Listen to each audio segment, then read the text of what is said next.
Hello, internet friends! It is Saturday night. Thank you so much for spending part of your geekend with us. We really appreciate it. This is Quests and Chaos, and we are playing Call of Cthulhu tonight. Yay.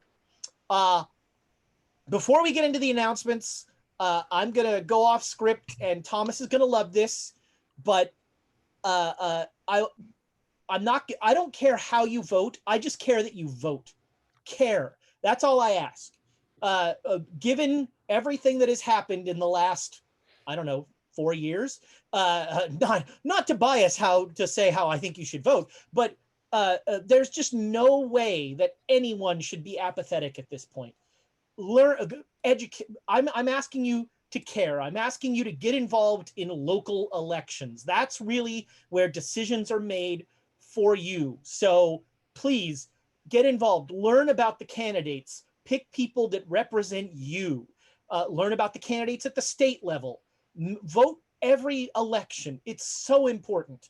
There's I'll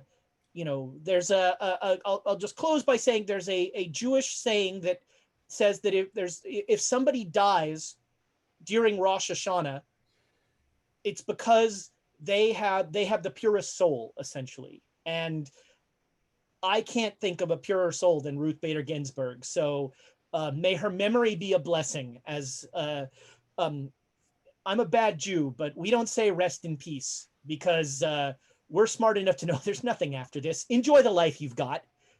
And so may her memory be a blessing. All right. As a horrible person, I thought you were going to blame people if somebody dies it's because you didn't vote. The transition on that was a little odd. I was like, where is this going? Are you going to tell people that if you don't vote, like a fairy's not going to get its wings? I was like, is somebody what? Puppies die. It's just a fact. It's true. Rachel just made the same joke I did at the same time. Although she used kittens, and no, kittens don't die. Kittens are forever. Exactly. I believe that's the next James Bond movie. Kittens are forever. Be exciting. All right.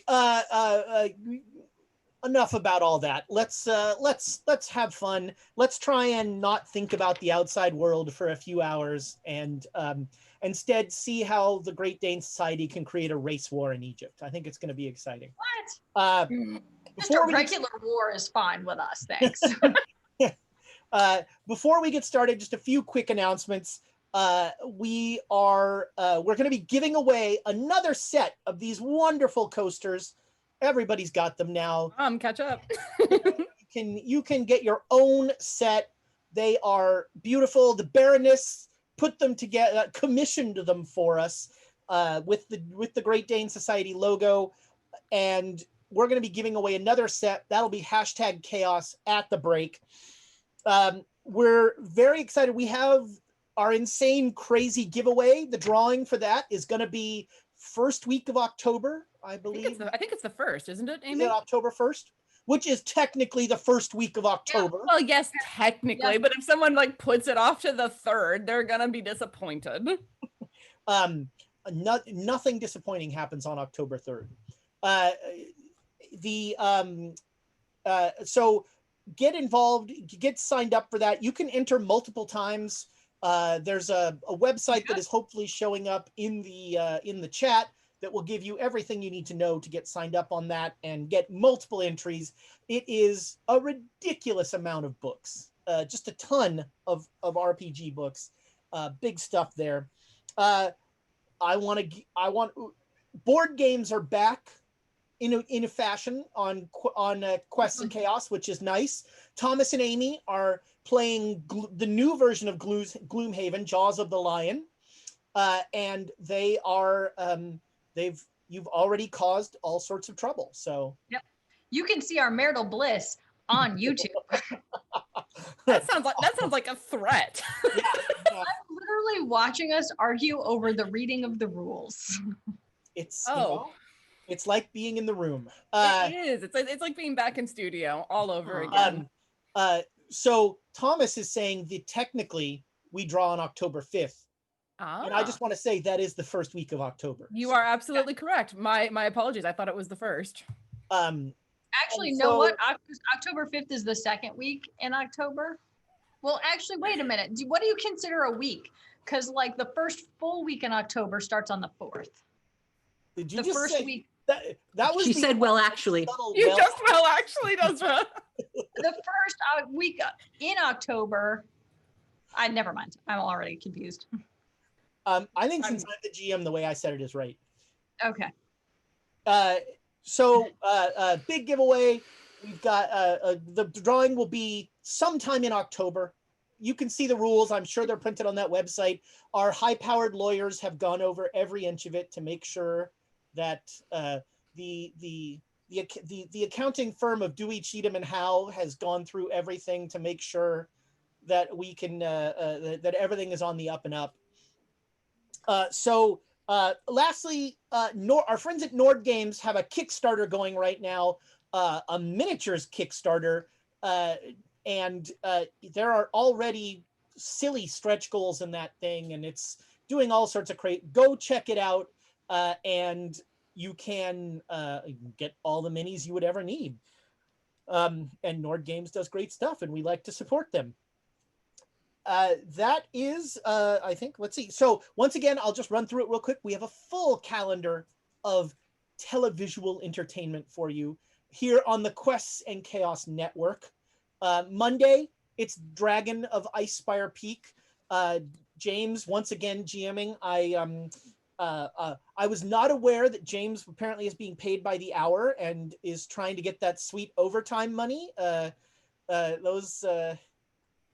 We need to I'm a firm believer in ending on schedule. I like to really, I'm just lazy. I like to not work. So as soon as if somebody says you stop work at this time, I'm stopping work at that time.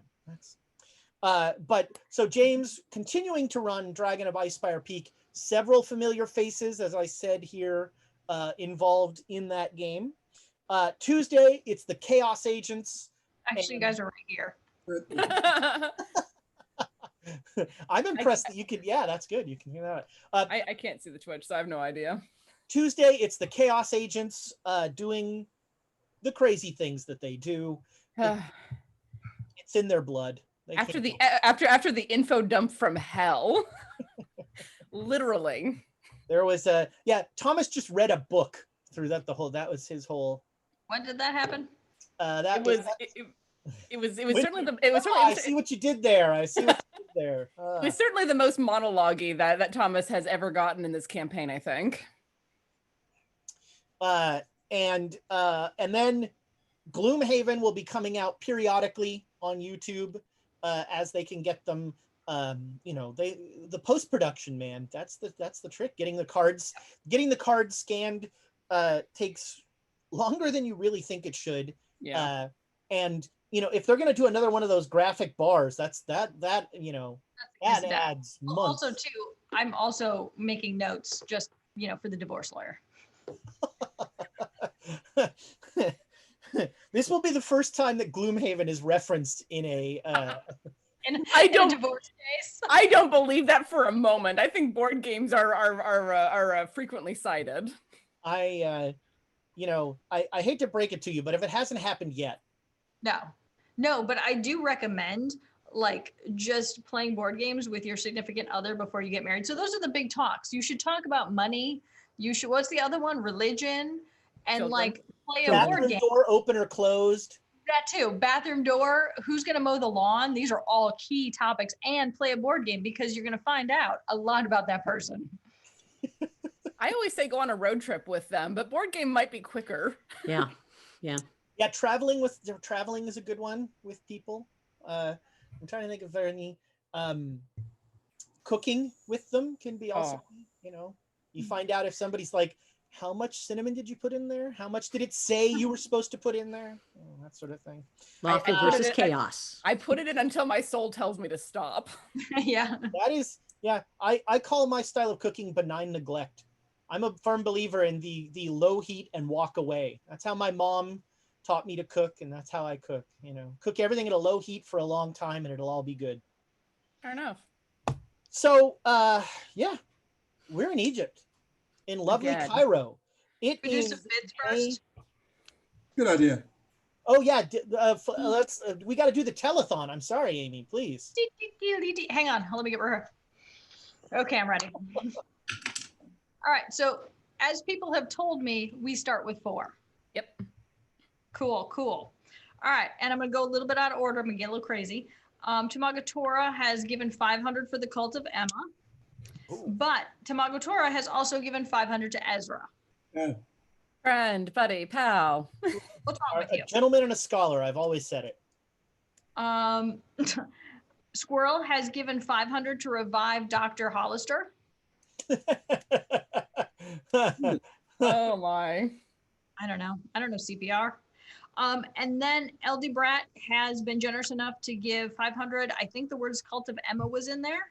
And then LD Brat has also gifted some subs to some individuals. That's So, outstanding. Thank you. so yeah, shout out on the chat if I missed anybody, but I think that's it right now. Great. So that's 7 total that we've got at the moment, Amy. 1, 2, 3, 4. Yeah, the players have 7 and I have 1. Brilliant. And I'm going to use it. Darn it. I like that ratio. It's a good ratio. Don't need to cheat. Yeah. I know you don't. Yes, So- Thomas, I have counted them. Mark this down, people. Mark it down. Someone clip that, please. I'm begging you.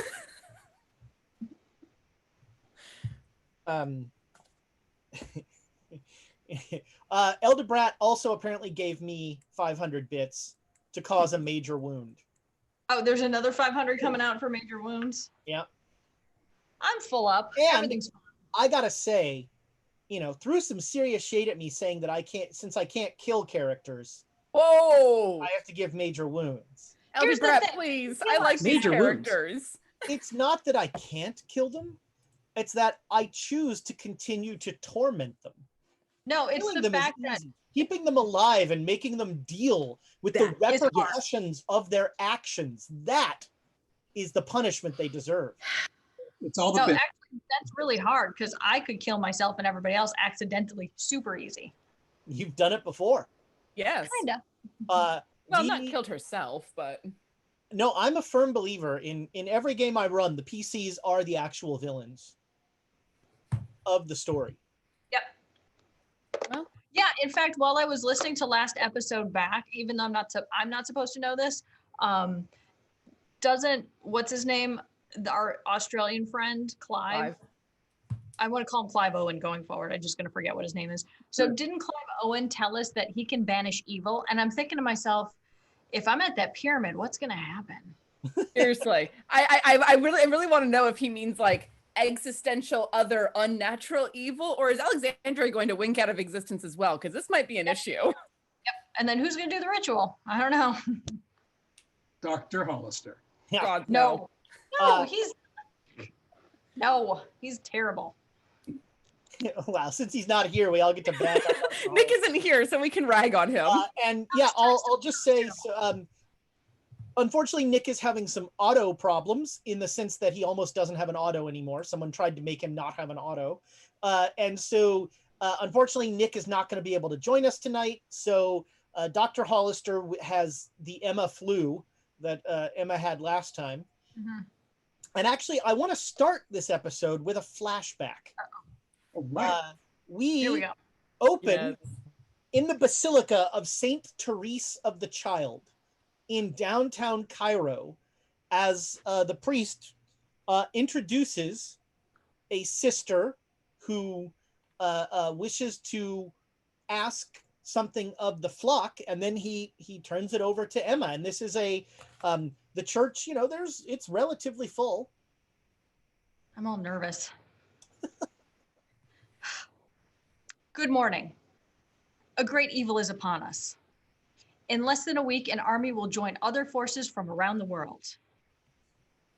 My friends and I will be launching the largest battle in the history of mankind. Mankind.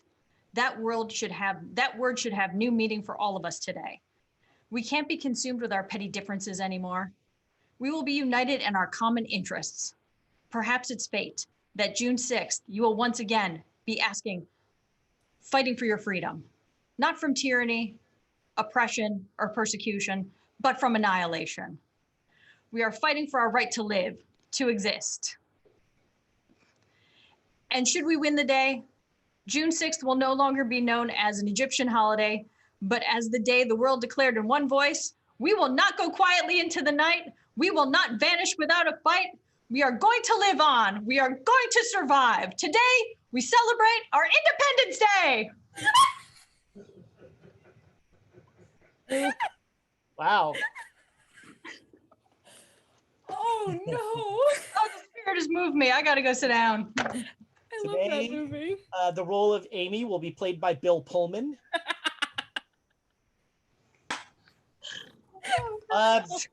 That rousing speech, and the, it gets less exciting once you get into the details of, meet us in a barge in a couple of days. And you've got to take communion, and you've got to get you've got to get exercised your demons before you go, and all that other stuff. You've got to. When you get to the part about how they need exorcisms, people get less interested. That's that might be that's a steep hill to climb there. But okay, we'll just take confession. That's fine too. Yeah, there you go. Yes, that is fine. And so you get several.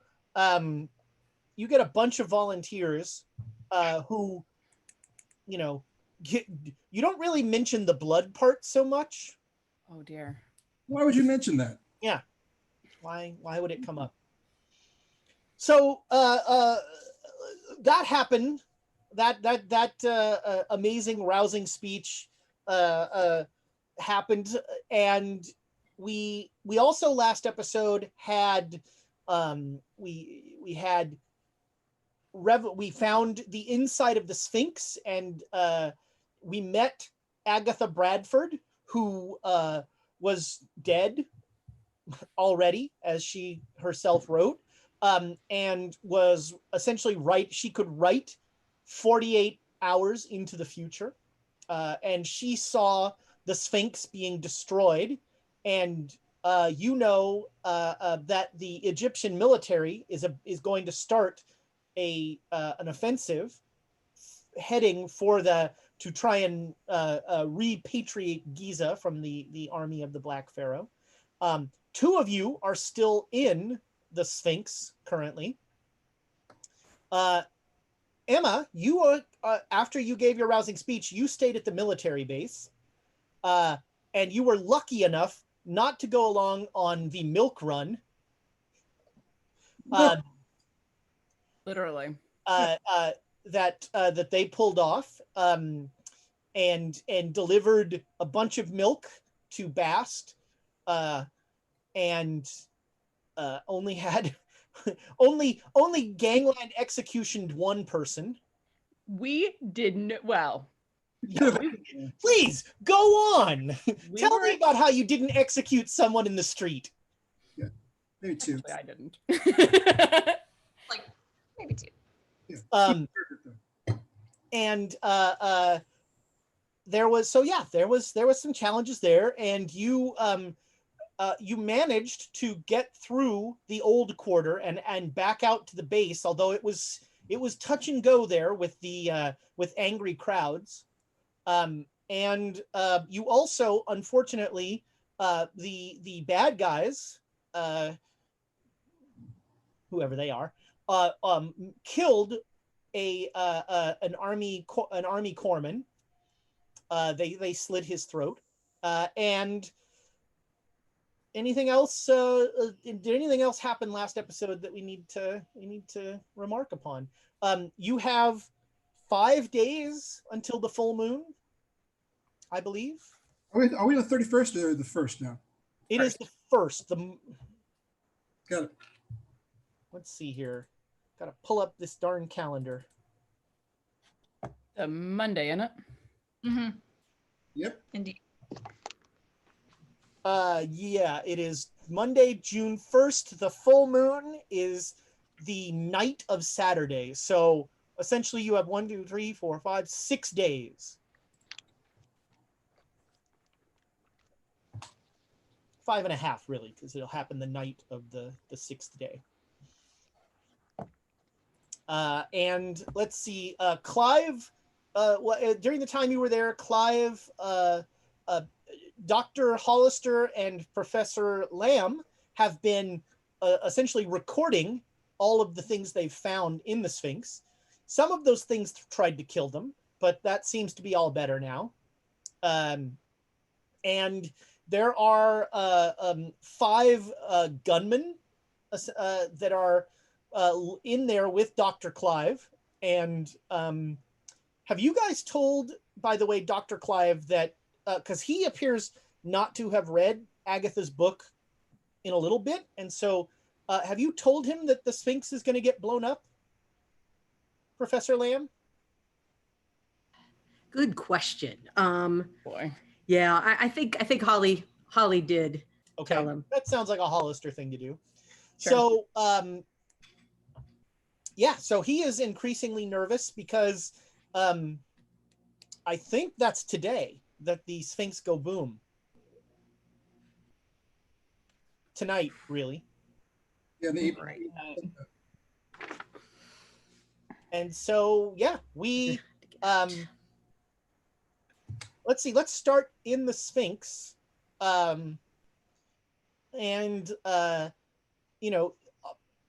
Hollister is continuing to record the hieroglyphics and stuff like that because he's interested in that. Clive will come up to you, Professor Lamb, and so I read Agatha's book, and we've got to get out of here.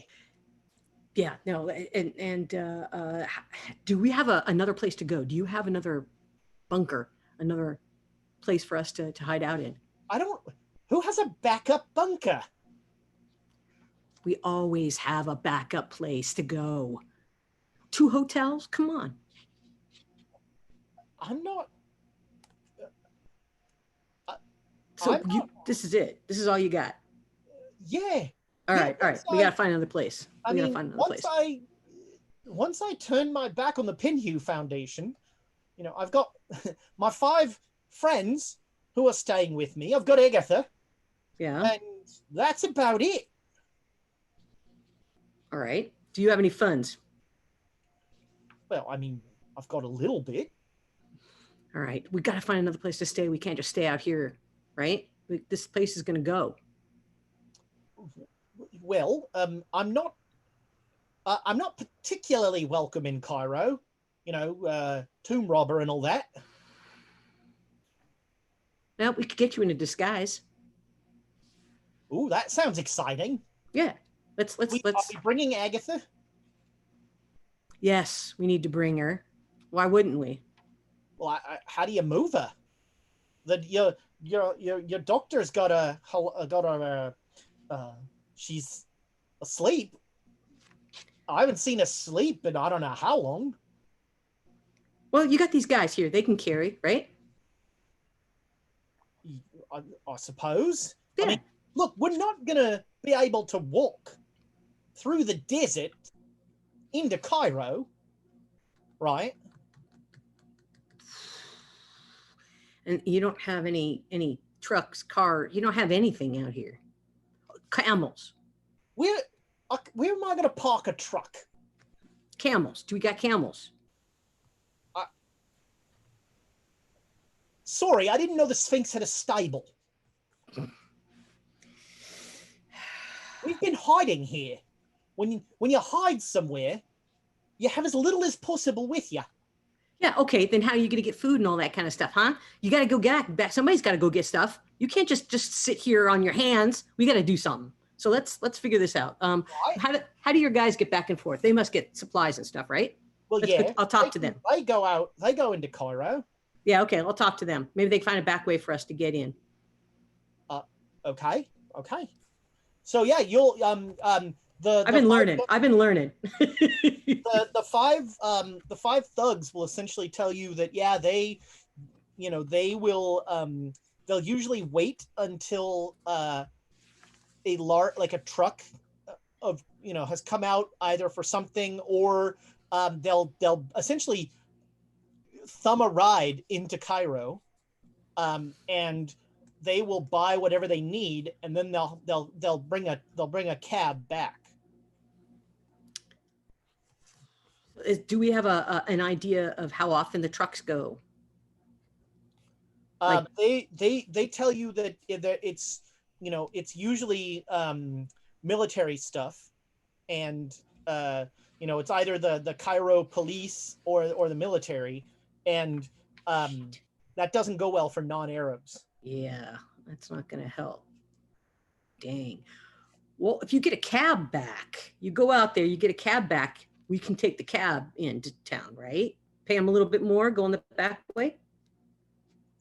Yeah, but well, wait, they're not Australian.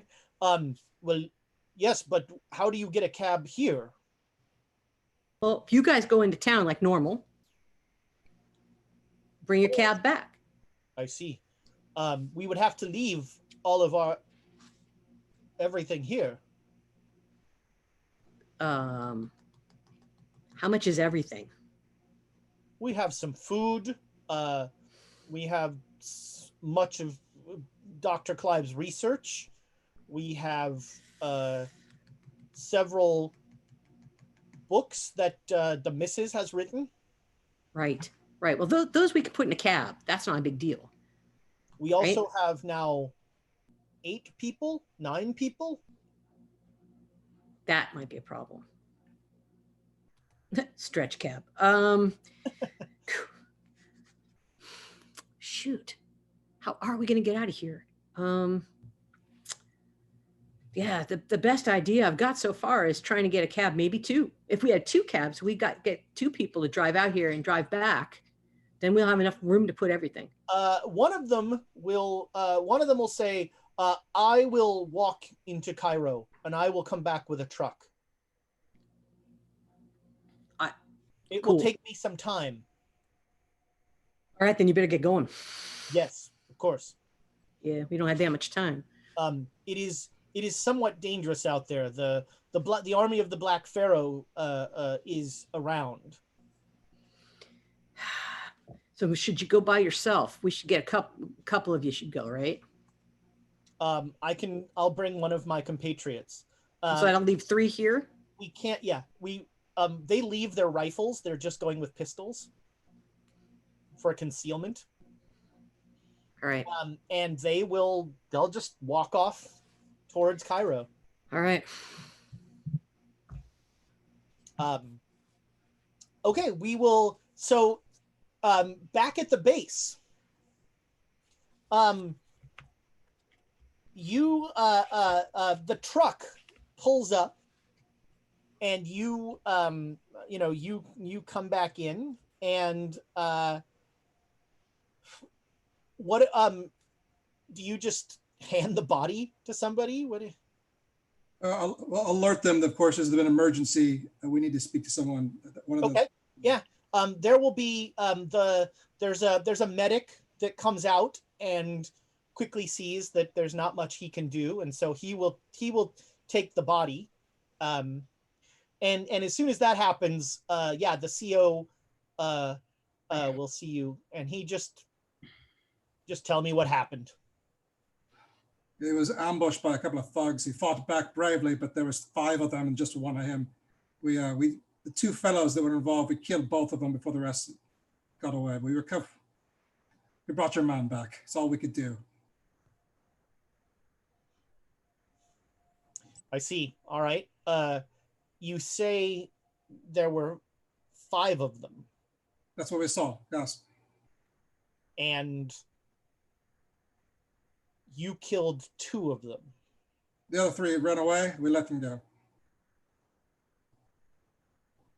And you had to kill those 2. Well, the one that killed your man had to die. There was nothing about that. The other was the commander who ordered the death.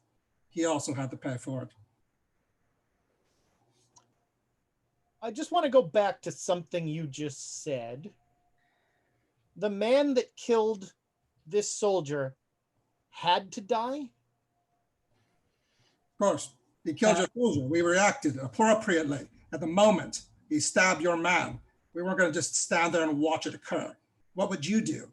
We were set upon in an ambush. We reacted as quickly as we could and reacted to get out of the situation, and it was necessary to remove one of them so that we could get out. You tried to save your man.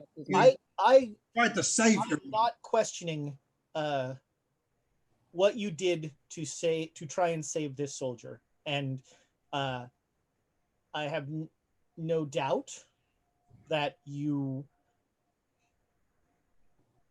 think you did the right thing, but I'm curious about, again, the language that you, sir, used when you said that the leader of this group, I want to make sure I don't misquote you here, quote, had to die. I'm sorry, is this being recorded or something? Is this a problem? What is it you speak in America? Is my English not good enough for you? The word choice is inappropriate? What does it matter what I say? Why did he have to die? What? I'm sorry, are you in the military? You got that badge on you, those pins and stars. What does that mean? They killed your man. We operate under very strict rules. Yeah, they killed your man in the street like he was a dog or a criminal. And that fellow who ordered that, he died. I have no regrets about that. Would have killed the rest of them I could. Well, I see. Again, thank you for returning this soldier to us. I will see that his body is returned to the States and to his family.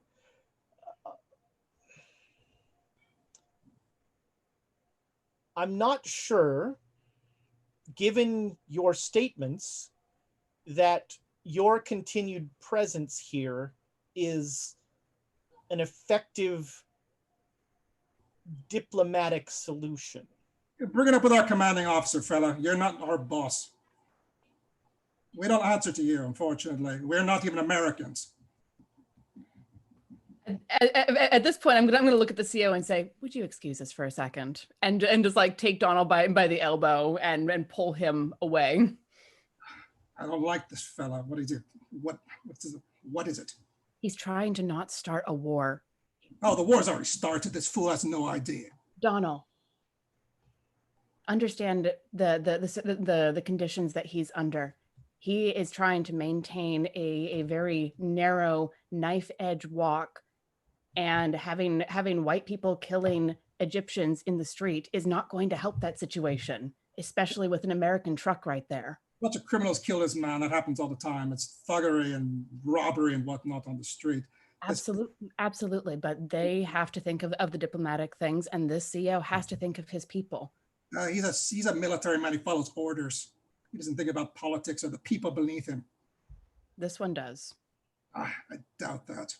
Do you? He's looking for excuses. He's going to find a way to blame it on us. He hasn't so far. We'll see. I know these fellas. Try to maintain your temper, please. We don't need to make enemies here. You talk to him. It's fine. You talk. All right, I'll talk to him. Look, miss, I'm I pulled him aside far enough so that we could have this. He did not. He clearly just stayed sitting at the table where he was. He was not. Yeah. And I'll come back. I'm like, can we try that again? I'm very sorry. It's been a trying morning. I hope you understand the difficult situation this puts me in. Not the death of an American soldier is always a tragedy, but armies aren't for vengeance. We have rules. We have guidelines. We have orders of operation. And we operate under very strict guidelines. You might have noticed that soldier that went out with you was not armed. I did notice that, yes. That is very much by design. And I understand that. We operate under a different set of rules, but we are guests on your base. And I wish to with every fiber in my being that I had the luxury that you apparently have of taking life so cheaply. I have 432 men that are only alive because we every day dance on the head of a pin. My entire life is based on those 432 men, most of them boys, coming home and writing a letter to their family. One of those boys isn't going to do that. And I wish, God, I wish that I could go and blow up 37 people, because that's what that's what he's worth. He's worth 37 of them. But that's what a child does. That's not what an adult does. An adult lives in the responsible world. An adult understands the situation, and an adult doesn't sit down with an officer of the law and say that someone had to die like they're some sort of gangland vigilante. We're not gangsters. We're the United States Army. Talk to Rogers about this. Are we done? I think we're quite done. Excellent. Thanks for your hospitality. I'm sorry. And that's not enough, and it never will be enough. But Do me one favor. Think about other people.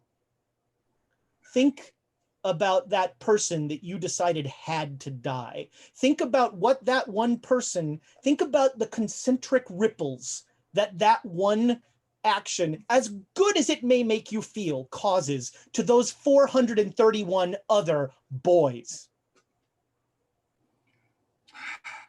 Donald. This fellow actually in the military? Sounds like a politician to me. Because he sort of has to be. He's the American presence here. Don't talk to me about people dying. You don't know a bloody thing about people dying. All right. We're leaving. Let's go find Emma. And so yeah, you find in your little barrack room, Emma getting over a bout of the I spoke in a church flu. It's actually the ham. It's actually the ham, the rolls, and the liquor after it that does you in for the afternoon. Nah, man, nah. God was striking at you for walking into a church. Yeah. I think it was the potato salad. In pyro heat, it turned. Yeah, you can't let it go more than 2 hours. Yeah, and I'll come into the room first, just like shaking my head and going and gathering my things. Yeah, so Emma, you notice right away that Alexandra starts packing. Okay, so I don't even want to know what happened. Where are we going now? Sorry, Donald, say again. Wherever Rogers decides to send us, a bastard. Wait, what? I thought we were still going to shore in 5 days. I'm sure our mission, of course, is very unimportant to the fact that this fellow has to deal with some delicate political issue because he lost one of his men to some street thugs in the streets of Egypt. And now he's worried about his 300 and something other people. 391. 392, that's right. Yeah, it's 300. Like he's never lost a bloody person in a stupid, pointless war. I explicitly didn't want to know what happened. I just wanted to know where we're going. We goddamn idea where we're going. We already have next episode's title. Just shoving my stuff in a bag like backup hotel number 7. Yeah, probably our best option at the moment is to make for one of the hotels in the international quarter and let Rogers know where we are. Follow-up question: do we have to go out the front door or the back door? I mean, we're going out the front door. The CEO is well aware of us not being here anymore. Got it. All right. We need While to- you start packing up, and about, I'd say, half an hour before you're going to leave, there is a knock on your door, and a very scared-looking soldier says, "You're I'm sorry, but we're not letting anyone off the base right now. What's the problem, fella? Beg your pardon? There's a riot outside." Ah, great. Lovely. Shit. You let us know when that thing's over. We'll just bunk up in here until the meantime. Thank you. Okay. God damn. He's been dismissed. He leaves. Okay, like 5 seconds after he leaves, I was like, we got to go find out what's up. I know exactly what's up. They'll let the local authorities handle it. They'll do the riot thing. The troops will come in and clear it out. We'll be out No, here. let's go look. Like, I want to go peek over the fence, whatever. All right. Yeah. No. There is a. Yeah, let's go find a spot to have a peek. And out. So ringing most of the base that you can see are just a huge mob of people, and they're carrying dead bodies. They have 2 dead bodies that they are sort of carrying above them, and they're chanting. Do any of you speak Arabic? Of course not. Well, they're probably saying lovely things. Oh, I'm sure. And it's just 2 bodies. It's not like a ton. It Yeah. is just 2 bodies. Unfortunately, too. It's I love Emma's perspective on this. It's I was very going to say that one of the soldiers next, like a soldier who's next to you, sort of backs away. right. And is Donald with us? I'm just thinking, I'm here on the barracks. I Yeah. don't really care. Okay, good. Okay. Yeah. 'Cause So God so it's me and Emma going and having a look. Yeah, because God knows if they got a glimpse of Donald, we'd all be in trouble. They don't know. They don't look like. Yeah, yeah. He's just generic white guy in an Arab outfit. So there's nothing distinctive about Donald at all. Yeah. It seems more like the anger of the group is pointed towards the U.S. and this base. And Alexandra's just standing with her arms crossed, just watching this. Like, can we tell that, or is it they're looking for something? Like they're blaming us? Because like in my brain, I'm like, Alexandra, like what happened? So we asked for Neris's help again to help transport us out to Darshur. Great idea and concept. Yeah, in concept. Execution, it went interestingly. She asked for a bunch of milk in payment. Cats. Reasonable. And we needed to try. Everything's fine. And we needed to get the milk to the temple in question. And the military is not terribly flexible about letting you take other vehicles than a military truck when you're using military resources, I suppose. So we were unloading by where the temple entrance is, and the corpsman got grabbed, and everyone reacted. The guy got his throat cut, and we killed 2 of them, and barely made it out of Old Cairo in the army truck with the body of the corpsman. Got it. So now I suspect they are I can't understand a word they're saying, but I strongly suspect that they're very pissed off at Americans at the moment. Alexandra, are you purposefully leaving some details out when you're talking with Emma? I don't think she is. I've legitimately forgotten a couple things because it's been a whole week and a week in quarantine time. Look, when you say you killed 2 of them, one of them was an execution. Yeah. I will amend.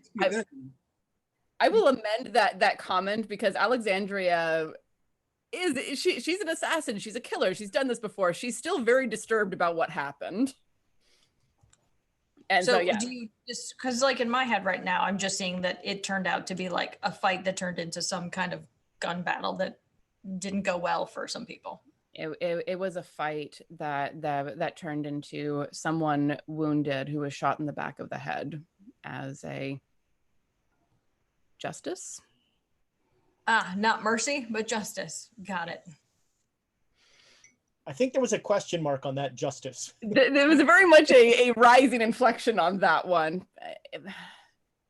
Donald has a very different way of looking at things, and I guess in his head that was justice, which fair enough. But and I'll like look at the mob and be like, it's caused some issues. Mm-hmm.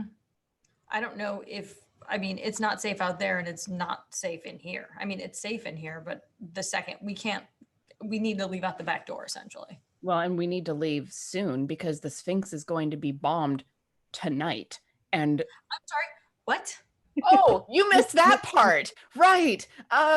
Yes, the Egyptian military is going to be making an attack on Giza tonight. And I'm even though my tone is very forceful, Alexandria is doing her very damnedest to keep her voice down and controlled, so it's just her and Emma that are hearing this. And Just so so the Egyptian the GM is clear on this. And the Egyptian army is going to blow the Sphinx up? I'm confused on this piece. Is this part of their grand map? Like, did you infiltrate the Egyptian army, hear their plans, discover that they're going to blow up the Sphinx, and then what? What? No, I talked to someone who is a Kingsman and has contacts in all of the appropriate places to hear things like that. So I heard through that there's going to be an attack on Giza, and we know from. So there's a woman out there, Agatha, who is able to write the future up to about like 48 hours. And so we know that the Sphinx is going to be destroyed and they're in it. Do I know the name Agatha or no? Agatha Broadmoor? I don't think you've encountered her at all. You weren't were you at the museum? When I tackled Hollister for brandishing a gun, but do I know that Agatha is with Clive? So Clive did say the name Agatha, and he said it's just like you said they would. Okay. Well, hang on. So wait a minute. Let me go back here. So we should walk back and get our stuff. But like, what day is the Egyptian army going to attack the Sphinx? Tonight. Oh, that's not great timing. No, it's not. Doesn't work for me. I can call them and ask them to reschedule if you'd like. If you could, to like maybe a Thursday, that'd be great. Maybe a Wednesday, that'd be fine too. Like, I mean, it would be a great diversion for us to get down to the Red Pyramid if all of the Black Pharaoh's people were coming up here to fight. Well, our hopes were that the Egyptian military offensive on Giza would be strong enough to pull sources up from Darfur and the area, and in order to do that, they're going to need a couple of days to move people around. So I guess today is as good a day as any. Yeah, I mean, it's a shame about the Sphinx. It I mean, is. but also, has Agatha predicted anything that we know to be true at this point? I mean, she was able to predict pretty much movement for movement what we were doing. Like when that's fair. When I yelled, "See me at the military base," and then what was the other thing that he told us? Come to Giza. I guess I'll see you at Giza. Like, it's not like he didn't telegraph that we should go meet him at Giza. there was that, but then he also knew that we would be there and exactly which book we wanted out of a stack of the doctor's piles of books. He knew exactly which book we were after. Again, though, Joan told him. Not that particular book. She didn't know at that time which one she wanted. But she said she wanted the book about how God, what's his name? Carrefour did like the dimension door thing that he did. I don't know if she said that to him. I wasn't privy to that conversation. That's Kafur's journal, and she's already got that. Yeah. There were enough things in there where it was like flipping through pieces of her book was watching pieces of our lives. It was creepy. Okay. Oh, and she also wrote along the down column of every page, "I'm already dead." So that's Aren't we kind of all inside? I mean, at this point, yes. So we need to be able to leave, but a military base lockdown is no joke. Oh, we can escape. I bet you we can. So I have 2 follow-up questions. What happened with I want to say Bahamut, but it's not Bahamut, is it? Bast? It's like Tiamat and like you have your head in the Foxy Irregular game right now. Well, Dindar was. Yeah, exactly. He's not Dendar anymore. We all know he's Bahamut. What was she gonna do for us? Transport us there. Ah, okay. I'm just wondering, can we get on a slow boat to the Red Pyramid right now and get out of town quietly? Well, one of the things that we were talking to Clive while we were out there, and he said that he's been studying the Necronomicon. Oh boy. Why not? Why not? And he's figured out a lot of the time dilation stuff that Yosef was figuring out. So he's read the thing multiple times at this point and thinks that he has a way to dispel evil, which is a really important part of that ritual. Mm-hmm. He wants to help us with the ritual. So we need to reconnect. I mean, of course, we need to reconnect with Joan and Hollister, mm-hmm. obviously, but do not give me that face, Tom. He's not dispelling evil. It's a lot worse than that. So we just wait until nightfall and we sneak out of here. At that point, it's too late to go out to the Sphinx. So if we're going to mount a rescue for them. Oh, I thought they were going to be back here. Well, I don't know. We were going to go out there, but then again, okay. Joan and Hollister know that this is coming, and okay. they're very capable people. If we're not able to get out there, it'll be fun. Stop contradicting me, you two. Everyone's like, nah, no, nah. I mean, if they don't make it out, Joan's a constant. She'll pop in from another universe or some shit. I don't know. She could be evil Joan in the next universe. You mean like evil Aldrich in this one? Mm-hmm. Or like evil Donald in this one? There's only one Donald. Yeah, they all have the facial hair. So yeah. I don't know what to say about that. He and I are going to have a couple of conversations, and you know my moral center is not exactly pointing in the same direction as yours, and I'm still disturbed by that. Exactly. I mean, again, did this person turn into a spider? No. Did they turn into a parrot shark? It was just a couple of thugs. They were just people. It was a senseless situation, and I hate it. I hate that it happened. I mean, we might get dispelled along with all the other evil at this point during the ritual. Do not think for 1 second I haven't worried about that. All right, let's go pack up and see if Joan and Hollister make it back. Yeah. All right, so Joan, we cut back to the Sphinx, and about the guy they left actually late last night, and so around lunchtime they come back and they actually have a truck, and make me a luck roll.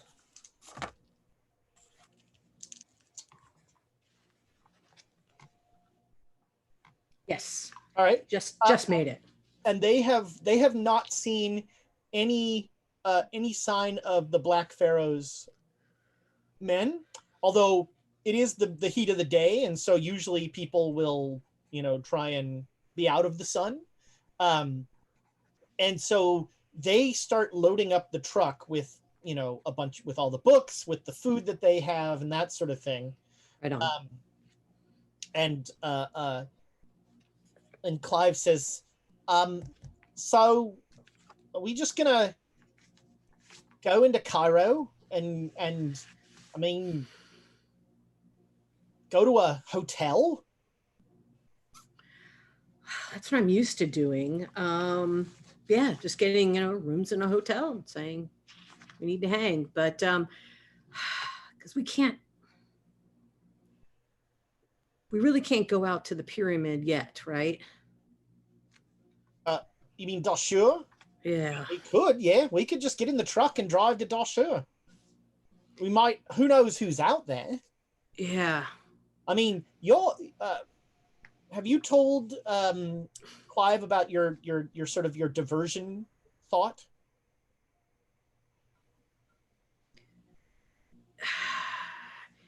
Which one?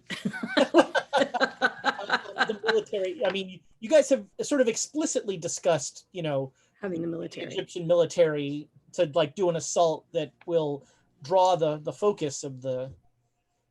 Right.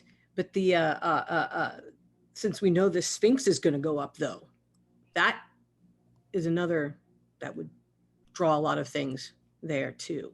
But yeah. No, we discuss it. Because at this point, even though I think he messed me up, he's still one of the smartest guys here. So I've been talking to him a lot. All right. I mean, if you're going to want, so this has to happen on the full moon, right? Yes. So, Dashur is, about a day's drive away.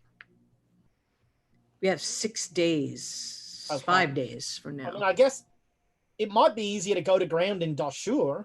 Yeah, I think that might be a good thing. But how am I going to get the info back to the rest of the group? Do you know where they are? Well, they're at the Army compound, the U.S. Army compound. Well, I don't think going there is a good idea. Yeah, I don't think so either. But I need to be able to get a message to them there. Can you pop something over there to them? Teleportation spider. That's what I was saying. Can you pop something over to there to them? Well, about that, I can, but it's quite costly. Oh, all right. What have you not been telling me about the cost? Well, I used to have 7 helpers. Crud. Those spiders you see, they've got to come from somewhere, right? Yeah. Okay. So it's a blood sacrifice. No, it's a transformation. Oh, even better. So no. Open a hole and throw a note through. Can you do that? Well, I need the spider. The spider's what makes the hole. I don't make the hole. Oh. Okay, I thought. I can make you a spider relatively quickly. No, we need all the peeps we got right now, Sorry, right? I didn't phrase that exactly right. I'm not going to make you a spider. Thank you. But no, we don't have enough peeps to be able to do that. We need these guys to help us when we get there, yeah? Okay, say we do.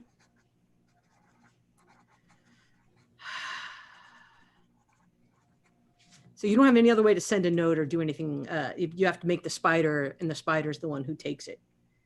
All right. The spider's the one that lets me travel, right? The spider's the one that makes the portal.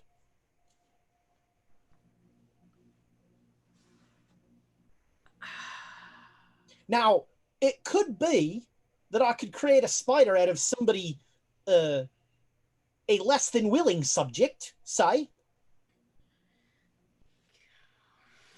That's even worse. Is it? I mean, we find a soldier of the Black Pharaoh. We jump somebody. And then I turn them into a spider. They let us teleport. It's a victimless crime, practically. Well, no, see, no. I don't think I think we just need to we have a truck. We got a truck, we can go. What I'm trying to do is send a message to our friends. So I don't need, yeah. I can get you inside that military base, no problem. All I need is, someone to turn into a spider. But then could I get them all back? Could we get them and bring them? Or do you need more spiders? No, I think if we had the portal with the spider, Now, usually the spider's good for about one trip before it dries up a little. Goes a little Agatha, if you know what I mean. Well, okay, but you and Agatha came through it during that one thing. So you're saying I would have to go in. You'd have to have another spider to bring us back? No, it's a there and back sort of thing. But Okay. really, they can only open the portal once. Okay, so the portal's open. It's open. People can come in and out. Right. While it's open. I've found about 2 hours. Damn. I mean, how do you feel about that Hollister guy? Oh, not Holly. He's a pain in the butt, but I don't know what had happened, but Agatha's dead already. Oh, we need her. We need her too, man. See, that's the thing is we need bodies, we need people, we need things. You can't do it with animals. It's just No. Well, I mean, we could go find a child on the street.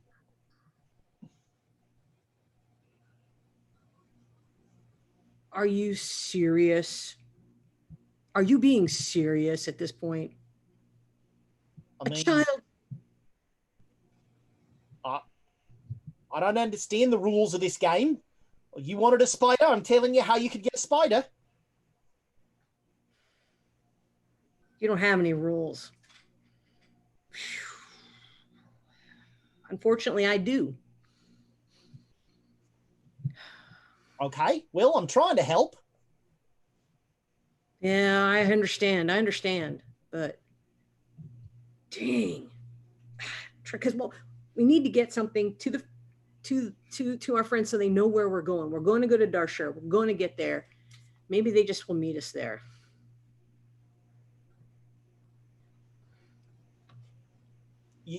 So we're just going to go to Darshur and wait until the full moon and figure that your friends are going to be there. Yeah, fuck no.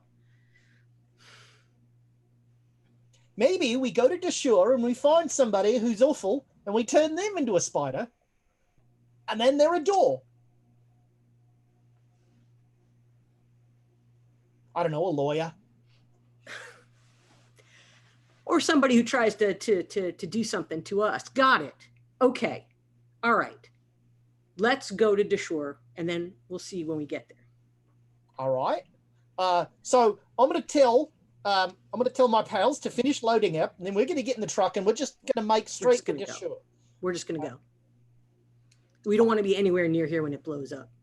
No. Pity about the Sphinx, though, isn't it? Yeah, God, I wanted to explore it so much more, but we got to go. All right.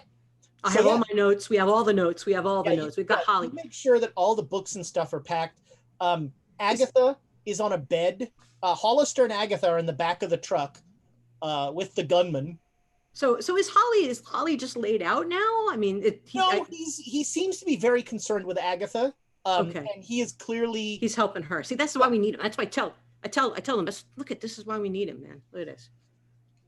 Okay, I'll take your word for it. Yeah, well, he's keeping me sane-ish. Look, I don't judge who it is, why, whatever. You need a spider, I can make you a spider. All I need is some raw material. Let's call it that, huh? Yeah. All right. Let's go. Let's get out of here. Yeah, you guys book it out of there for Darshur. All right, we'll come back to the military base. And you can, you are confident that you guys can, especially with, some disguise and stuff, you can get out of the base. That's no problem. Without being seen. The animus of the crowd seems to be specifically towards the base, and towards the US. So as long as we don't draw their attention and be elsewhere, perhaps go out the back door, as Emma put it. Where are we going now? What day did I tell the volunteers to meet me? They are going to be in Darshur on the morning of the 5th.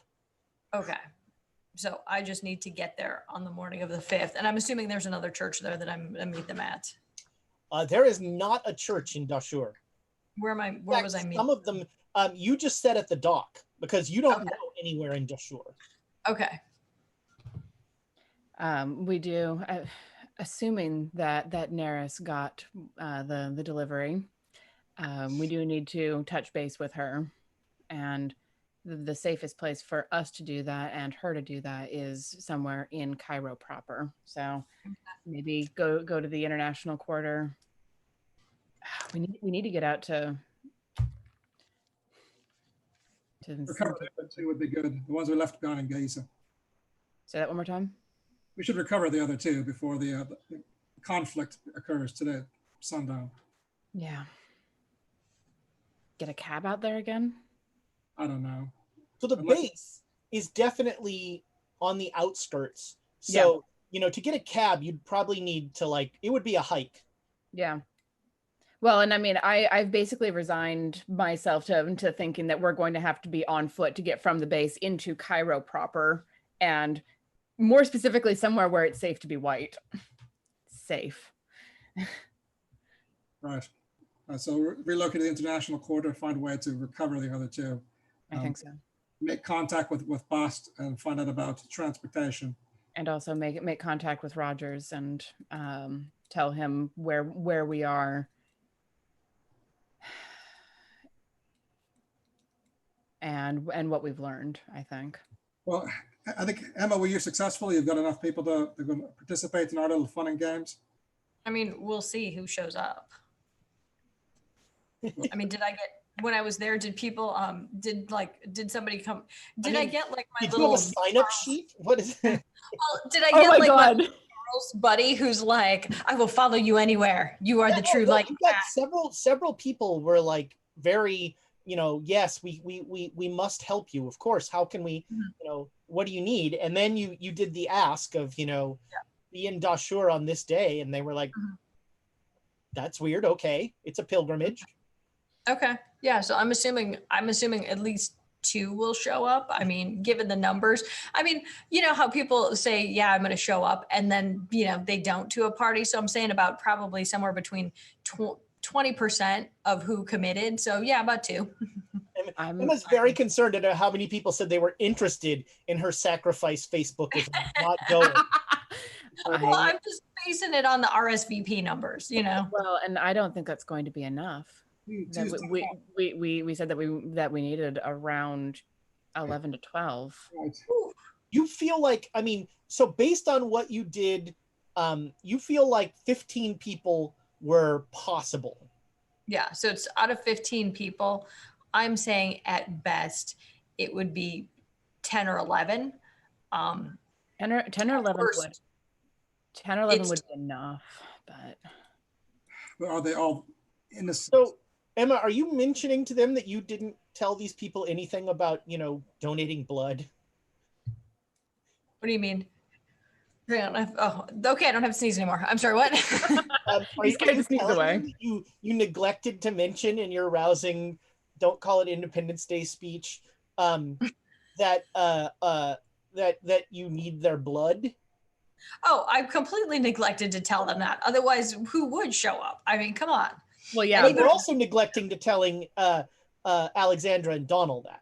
Oh, no, I'll tell you guys that I completely neglected to tell them about that. And that I also probably need some money because we're probably going to have to, I don't know, bribe them with food and drink, maybe ply them with a little liquor, get them loosened up, get them out there, and then explain that it's just going to be a good old-fashioned Old Testament, bloodletting.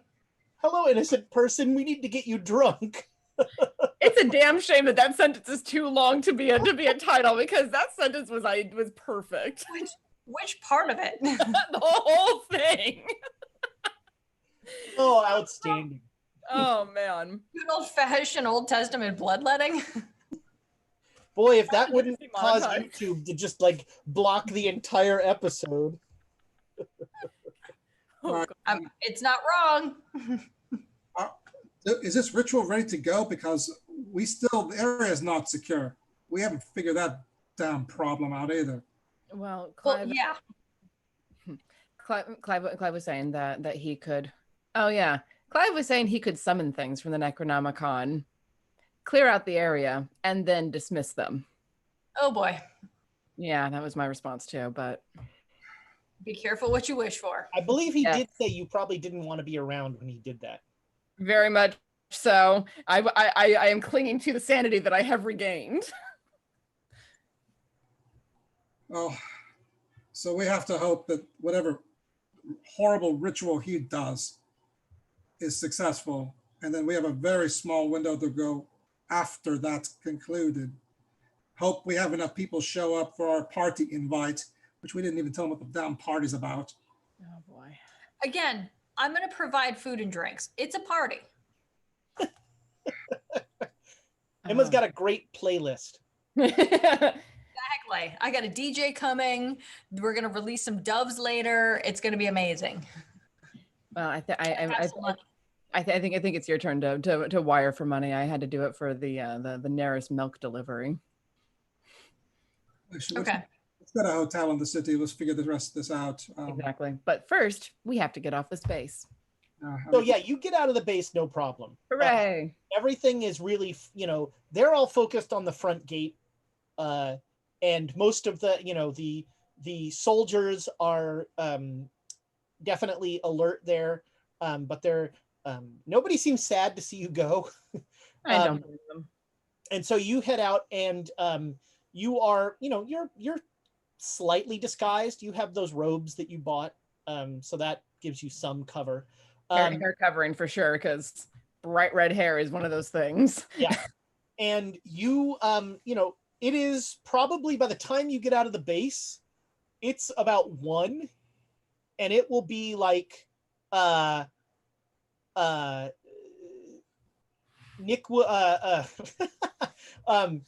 and by the time you get into downtown Cairo, it'll be about 4. Oh boy. It is a hike. Let's go. And so by 4, you'll have a hotel and you'll be all set. I think that before we go out there, we need to get a quick telegram off to Rogers. We can do that in the city, of course. I was hoping you were sending a telegram to the Sphinx. That would be a fun one. Best idea yet. I have a telegram for the Sphinx. The sun sets relatively late. We need to go though. I don't want to necessarily go outside of this quarter after dark. I definitely do not want to go outside of this quarter after dark. All right, so I think that once we're settled in the hotel, obviously under our fake names, and go find a cab that'll take us out to Giza, I guess. All right, yeah, you can find. And hope that we can find a pretty good sized cab, because I remember how many people are out there. That is a little trickier. Essentially, if you're willing to pay, then 2 cabs. They'll send 3 cabs out there. Let's do that. Okay, so, all right, the 3 of you make me luck rolls. Oh, fun. Hooray. Success. Oh, I thought for a second my luck was 70. I was like, that would be amazing. Right, Nope. Down. Not even close. All right, so only 1 success. All right, Do we want to spend inspo on it? My luck is so if you want to, my luck is only 30, so Mine is 47. I have a reasonable shot. sure. Try it. Oh, that is a Call of Cthulhu sentence in a nutshell. Like when you have less than 50% in your skill and you're like, I got this. Yeah, well, I did. It's a 15. All right. All right. I just rolled an odd 1. Thank you. By the way, Gods I've above. not said it today. No, you haven't. Birds of Paradise, the official dice of anything I do from now on. Birds of Paradise are the best. We love them, and you should go. And are those the magpie? Yeah, this is one of the earlier prototypes of the magpie. This isn't the correct version that Andrea has, but I'm gonna. Those are really nice. Which kind are these? Just out of curiosity. Yeah. Those are magpie as well, the black and the white ones. Okay. There are new designs coming out all the time. Very exciting to see what's going on over there. You can use, we have a code, which I think is showing up in the chat right now. I think it's chaotic. If you go to birdsofparadise.com and use the code chaotic, you get 15% off your order. That's not nothing. That pays for shipping and tax, probably. I think so, actually. And again, every time you order from Birds of Paradise, you get a little D&D stat block that's super cute. It's really funny. I like it. Andrea sent me a card too, a thank you card. There you go. I'm hoping that my dice will protect me from Emma's rolls. Nice. No, Accurate. they will not. So you come out, you have a caravan of cabs driving out to Giza, and about 3/4 of the way there, you are outside of Cairo on your way to Giza. You come to a checkpoint, and two guys that look like soldiers will stop the car, and they will talk to the driver. They'll say some stuff in Arabic to the driver, and the driver turns back and looks at you and says, the army says we shouldn't go any further. There's they're gonna do something. Right, we know. That's why we're trying to get out here quickly. Let's see how much money this fellow wants so we can get this done. Oh, okay. He'll he says on the guy, the soldier laughs, and then the soldier will come back to the back window, and he'll tap his rifle on the window as like a roll down the window thing. We roll down. You give me $100, you can go in. Oof. All right. Whoa. Wait a minute, what? $20. I've still got those Mexican silver I just cover his mouth. I'm like, $20. exchange rates. No, Oh, the principle of the thing is so upsetting to Emma. Like, I don't care if you bribe someone, but don't spend more than you have to. My God. I've got this money from Shanghai I'm never going to use again. Fingers. Oh, that's right. Those like gold, those the Mexican silver dollars. The Mexican silver dollars. God willing, we never have to use those So again. what does he say to the $20? You give me $50. 40. I'm just watching this.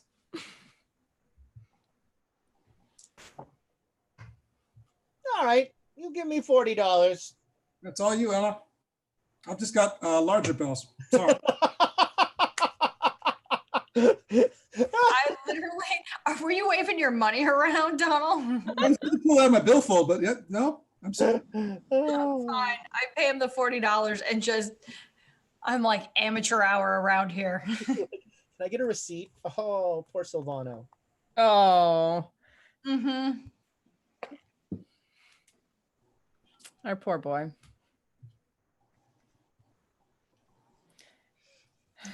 Right. All right. He sort of smirks and he says, I would be out of there before dark. We plan on it. Got it. Thank you.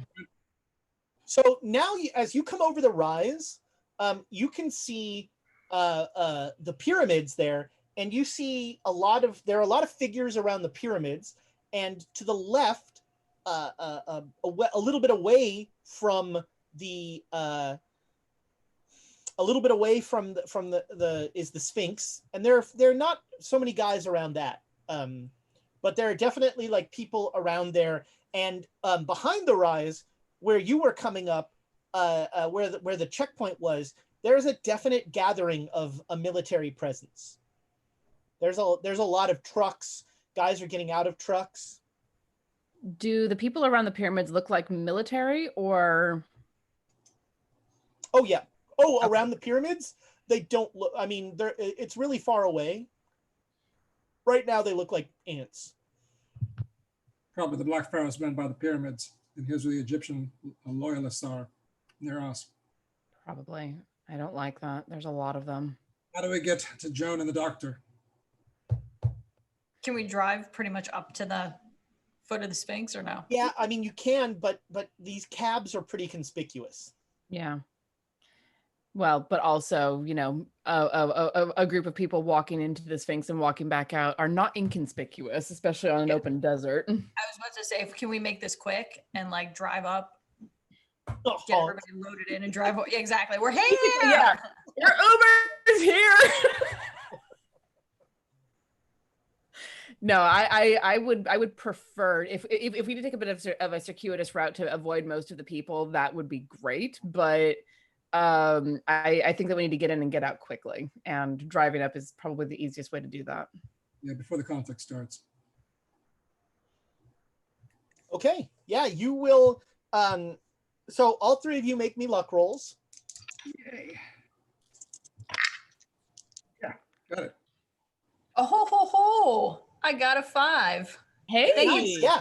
So you all, nobody, you don't get any sort of attention from any of them, and you come sliding around, and you will, you're on sort of the other side of the Sphinx. You can climb, you climb up, and you remember where the and in fact you climb up and the trap door is open. I like see that and immediately draw a dagger, already concerned. You want to go quiet or loud? Maybe just Quiet. Let's start quiet. If they've been set upon, they might not hear us coming. Let's go. I got your back. And Ezra, I'm only going to go up like a little bit. I'm going to keep an eye, like I want to be within shouting distance of both the cab and these guys, Sure, so I don't. yeah. You Like you are cabs go by. perched on the like back of the Sphinx, Yeah. watching the guys from the pyramids and keeping the 100%. So you two will drop down, and this place has been cleared out in a hurry. This doesn't look good. Are they gone already? There are all sorts of boot prints on the floor. The food is gone. Agatha is gone. Your friends are gone. Is there any sign of a struggle? Not really. Okay. Did they leave any notes or anything for us? No, they There was didn't. no note left. Yeah, I'll Quick search. Let's look quickly. Make sure we don't see any dead bodies. let's go. Yeah, you see no. Well, actually, let me amend that. In one of the back chambers, there are definite signs of a struggle. There was a fight. There are gunshot holes in the walls. And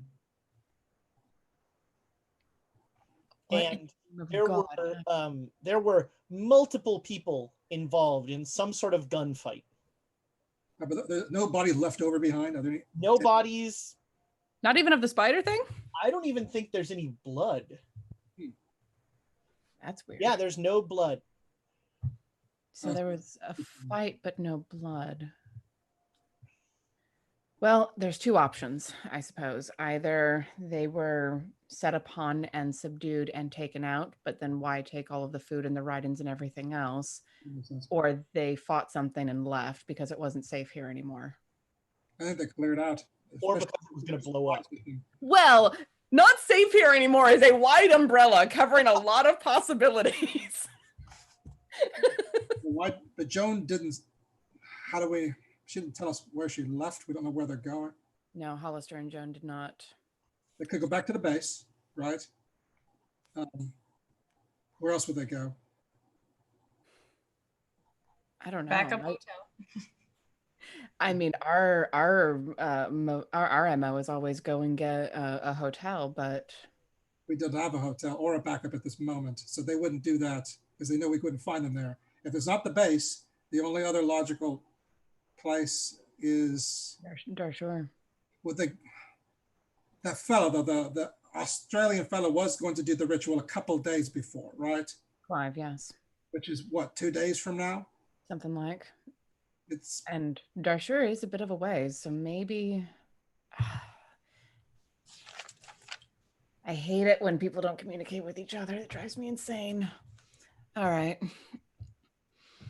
I imagine Joan might try to contact us at the base. That's all she would know as far as to find us. Well, and they won't know where to find us because we didn't leave officially. Although, well, Well, we can notify. Probably officially, you were never there. Well, the captain will know where we are, and if they can get a message to him, he can get a message back to us. But other than that, if they don't contact us, He won't know where we are. we'll tell him from the hotel. We can send him a telegram where to find us. It might get conveniently lost along the way, but we can try. What do you mean? That poor telegram guy showing up in the middle of a riot. I have a telegram for the U.S. Imperialist pigs.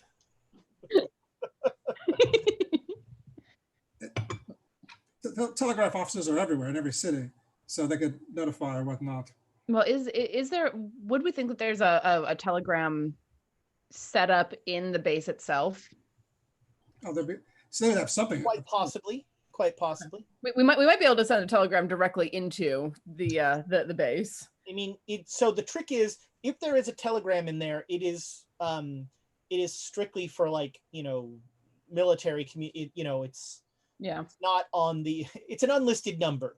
There's that. I think we have to go, hon.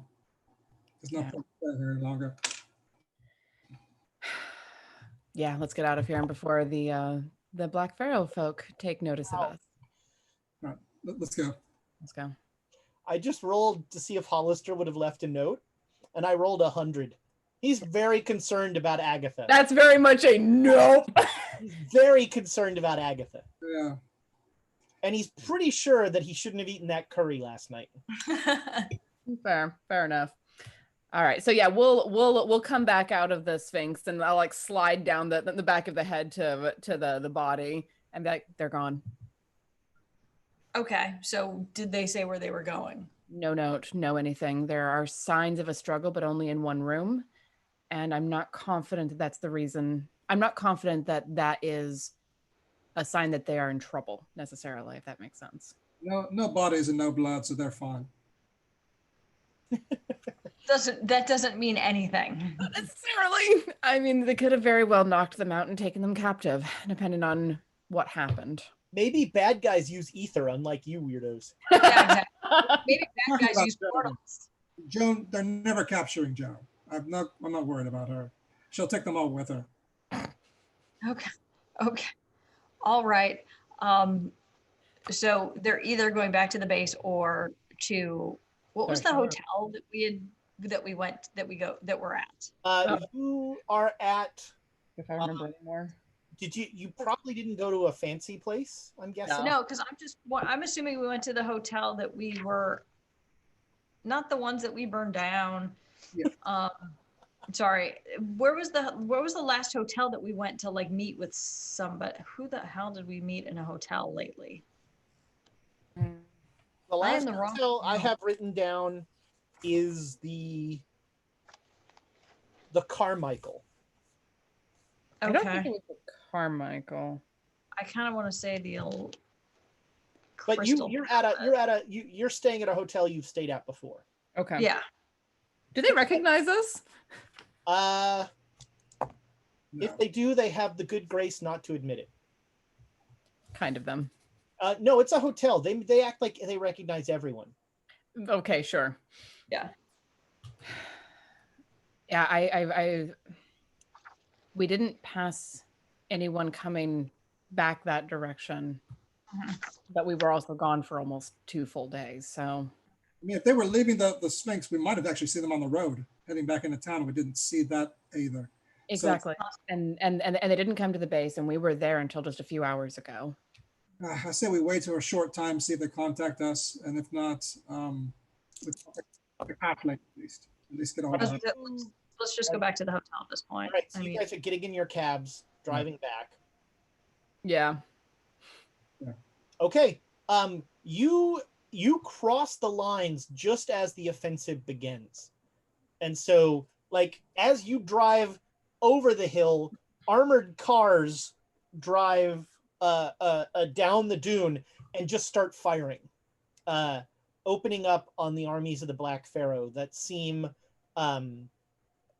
that seem very surprised by all this. And you will make it back to the hotel, and I think that's as good a place as any to take our first break. So if you want to win, a set of these coasters from the Baroness. Someone in chat said they smell really good. They really do. Yeah. Maybe I've had mine too long. I don't know. They don't really smell like much to me. If Yeah, you use them, you they have to probably smell like in the wood burn bit because it smells a little bit like a campfire. I'll take your word for it. So #chaos if you want to win those super cool coasters. It's a set of 4 coasters again. The rules are pretty simple. Continental US and Canada, except Quebec, because Quebec. We will ship those out, and I guess we will see you as soon as 1, 2, 3, 4, 5 people can use 5 bathrooms. And we find Nick. We're going on a quest Go to get find it. Hollister.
Welcome back, friends. And if you are just joining us, you're Nick.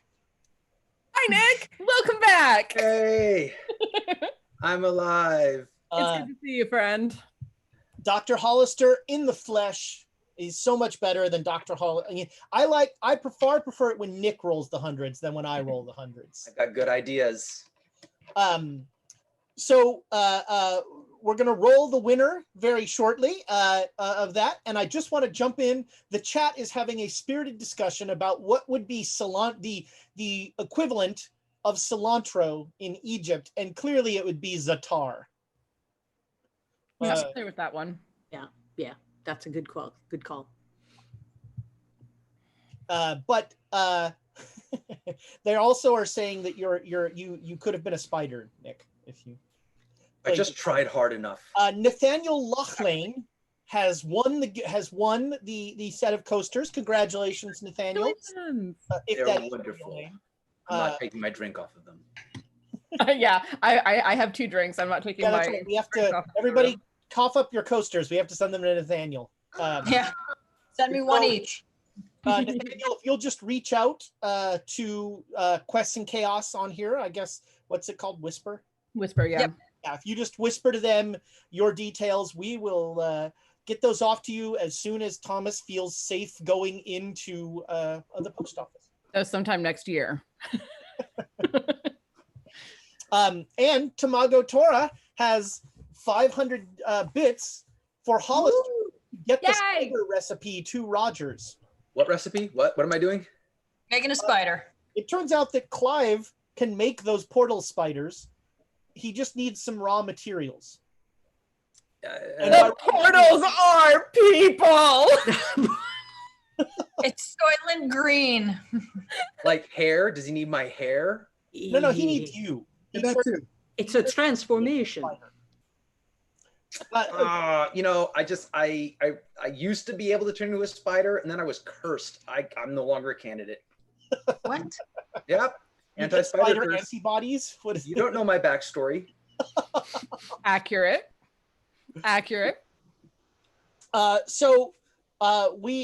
Hollister and Professor Lamb are on a truck trundling off to Dashur. The rest of the Great Danes have returned to their hotel in Cairo. And it is the night of the 1st. And you clearly from Cairo, you can hear the sounds of artillery in the sort of distance. Yeah. And the papers, the papers have stories about riots at the U.S. Embassy, riots over the. So as you recall, the papers, when the British left, took a nativist turn, and so the papers are talking about the senseless murder of Egyptian youth by the Americans, and there is a there's a whole story about the riots and a lot of use of the word righteous. There's some martyr slung around. I'm honestly amazed that the papers are still in English.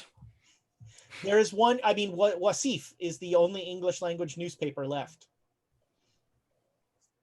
And so it is the night of the 1st, unless anybody wants to do anything. I think we're just going to go ahead and head to the 2nd. Well, We need to wait for them to come to the hotel and contact us or something. Give them a chance to get a hold of us. Right? Yeah, you guys are waiting at the hotel. well, waiting at the hotel, but I think we also wanted to get a telegram to Rogers and fill him in on a bit of what's going on. Just mostly so he knows where to look for our bodies, because at this point. Nice. All right. What are you telling Rogers? Because often what you don't tell him is more important than what you tell him. That's accurate. We will tell him, and guys, jump in if I miss something, but I think we'll tell him that we're no longer on the base. We have the 3 of us have been separated from Lamb and Hollister. We have the volunteers that we need. I'll like look over at Emma as I'm writing that out. Yes. Send money. Let's say yes. Sure. Yeah, send money. Why not? We need more funds. We keep Why not? I was like, every chance you get, ask for money. You Those just should be gave money rules. back. You Hollister just keeps gave- giving it back. As long as it doesn't pass through Hollister, so it gets given back, I'm fine with this. I was about to say, when in doubt, get a bicycle, get a grenade, get some money, get a backup hotel. We should have just the general like top 5, 10 rules all the time. Yeah, Like, these are the things we do. these are the 10 commandments of the Great Danes. Gin, one of them. What? Yeah, it is. Oh, that's good. But yeah, letting him know that we've been separated from Lamb and Hollister, and we're going to be making our way out to Darshur in a couple of days. We're hoping to meet up with them, but we're not sure where they are. I think that's I think those are the highlights that I want to hit, because Okay. I don't want to mention about Neris, and I'm keeping an eye out for Katz to see if I can chat with her, but. Right, just give them the basics. We're on mission. We're here for a reason. We got to keep that goal in mind. Yes. Right. All right. So, assuming you guys don't have anything that you want to add, that's the telegram that I'll send with that information. Okay. That's fine. Sounds fine. And are you giving him are you giving him any sort of here we're at this location if you need to contact us or something? Yeah, we should, right? He knows our fake identities, right? At this point, we would have told him by now. Yeah. I'm going to say that for OPSEC, no. If he needs to find us, look start calling around to the hotels and look for, I don't remember what your guys are, but at least an Irene Adler. Okay. Sure. And basically end it with, if you need to find us, we're in a hotel, and just leave it at that. That's a good idea. Okay. So at least he knows where to narrow it down. A hotel in Cairo. A hotel in the international quarter, that narrows it down even further. There you go. All right. Yeah. You will send that off. And you you ask the front desk to let you know if your fellow guests show up. And they keep saying, "Oh, I'm sorry, they haven't come yet." Much obliged. And you it is now nighttime. Yeah, and I'm keeping an ear out to see if Neris is reaching out to me. I want to make sure that we're good to go in a couple of days. Mm-hmm. What floor are we on? The second, You third? distinctly. Oh, sorry. Go ahead, Tom. What floor are we on in this hotel? You're on the third floor Right. of a 4-story hotel. You just keep an eye on the balcony. You never know when the cats decide to jump on the balcony and say hello. So you have seen cats are clearly freaked out by the artillery. I would be freaked out too. I am freaked out. Like, Alexandria is holding it together, but artillery is not a sound that she likes at all. Yeah. It's going to be hard to sleep tonight. It's just a distant thud. Mm-hmm. And in the main room of the hotel, when you come in, there are a bunch of people gathered around the radio, and they are listening to an Arabic program that seems to be it seems to be in Arabic for the three of you.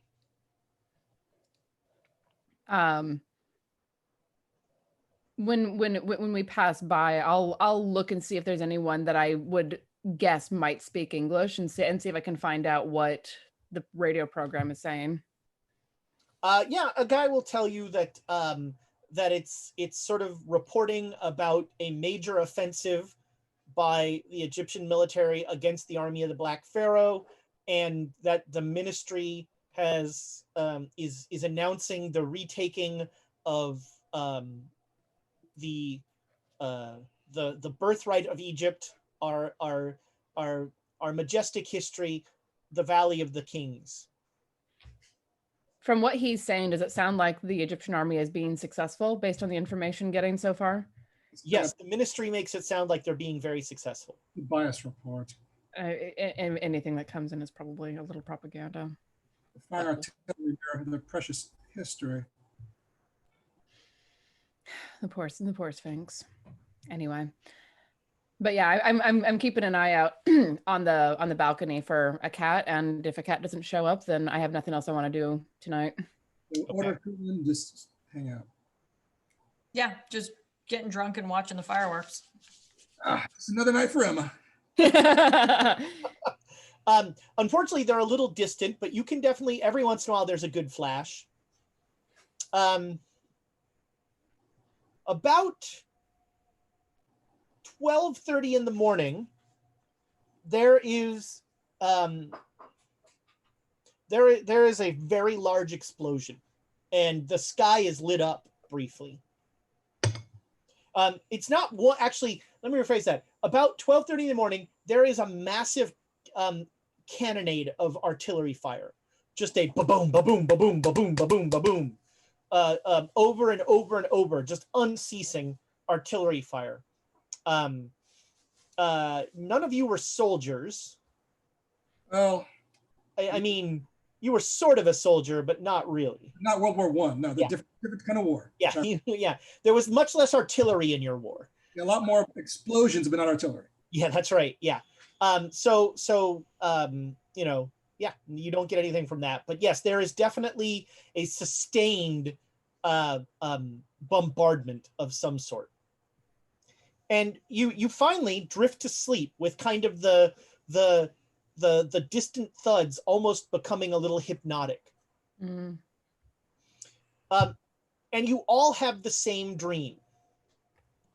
You wake up and you are standing on a dune overlooking the Valley of the Kings, and you see the army of the Black Pharaoh. There are soldiers there. Most of them look like normal dudes, wearing like black, and they're heavily armed. And they are firing at what you assume are the placements of the Egyptian military. It seems to be pretty much a standoff. The Egyptian military has artillery. The army of the Black Pharaoh is taking advantage of the fact that they are not shooting anywhere near the pyramids. They don't want to damage. It's clear from what you can see that they don't want to damage these treasures, and so you know the soldiers of the Black Pharaoh are just sort of using the pyramids as cover and firing, shooting at the soldiers,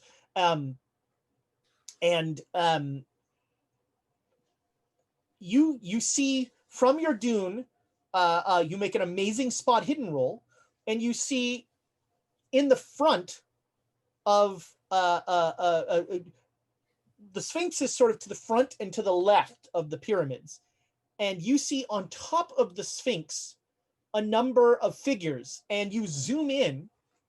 One of the figures, they're all soldiers in the army of the Black Pharaoh. One of them pulls out a knife and starts cutting throats of these guys. And as their throat, and they just stand there. And as their throat cuts, instead of blood, out comes light. And this light is a bright red. And about the fifth guy whose throat he slits with a knife that looks kind of familiar, not the exact same, but very similar. About the fifth one that he slices, the Sphinx's eyes open, and they are that color of red. And the very last one, this guy takes the knife and he stabs his own heart. He stabs himself in the heart, and he starts to evaporate in red light. It sort of emanates out from him from the heart all through his body, and that light is absorbed by the Sphinx.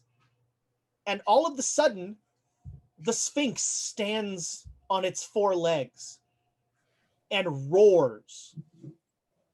And it's at that point that the artillery barrage that you heard starts. As panicked officers just start firing everything they have at the Sphinx. And the Sphinx starts to just trundle slowly forward. Crunch, crunch, crunch, ba-bam, ba-bam, ba-bam. And just artillery is firing into it. And soldiers from the Black Pharaoh are running up the hill with the Sphinx. And they're like, they're not even paying attention as the Sphinx tramples them. And the Sphinx is just implacably, slowly moving forward. Pieces of it are getting blown off, and pieces of it keep coming off. The Sphinx makes it to the front line of the Egyptian military, and there is all of a sudden, with the army of the Black Pharaoh, it is like hand-to-hand combat. As this horrible scene you somehow see from a bird's eye view, as this 66-foot tall, 200-foot long statue just rampages. It at one point you see it just crush an armored car as it steps on it. But what it is no match for is 20 minutes of concentrated artillery fire. The artillery is a good ways away, and it never reaches it. One leg of the Sphinx gets blown off, and it like flops down, and it's still coming mindlessly. It's just destroying things. And so you watch as over the course of almost an hour, they literally just blow the Sphinx to pieces with artillery, slowly but surely. And as they're doing this, the Egyptian military is falling back, and the army of the Black Pharaoh has taken that rise, and the rubble that was the Sphinx is essentially kind of the new trench that the army of the Black Pharaoh has taken foot in. And you will wake up the next morning and you'll read reports. The ministry is reporting in the papers that the villains of the army of the Black Pharaoh have sabotaged one of Egypt's great treasures, the Sphinx. They have destroyed the Sphinx, and the army will rest at nothing to repay, to reclaim the Valley of the Pharaohs. And they say that the fighting is ongoing, and there's still sporadic artillery fire. There's no mention of them falling back, but the artillery does seem a little closer than it was.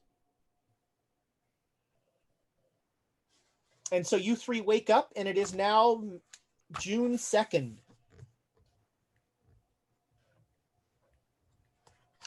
And, of course, no Joan, no Dr. Hollister. They did not come in.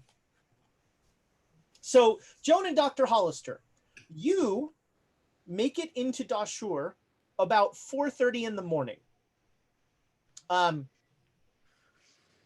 One of the henchmen knows so Dashur has basically fallen to the army of the Black Pharaoh, but it's behind the front enough that there's not a huge group here.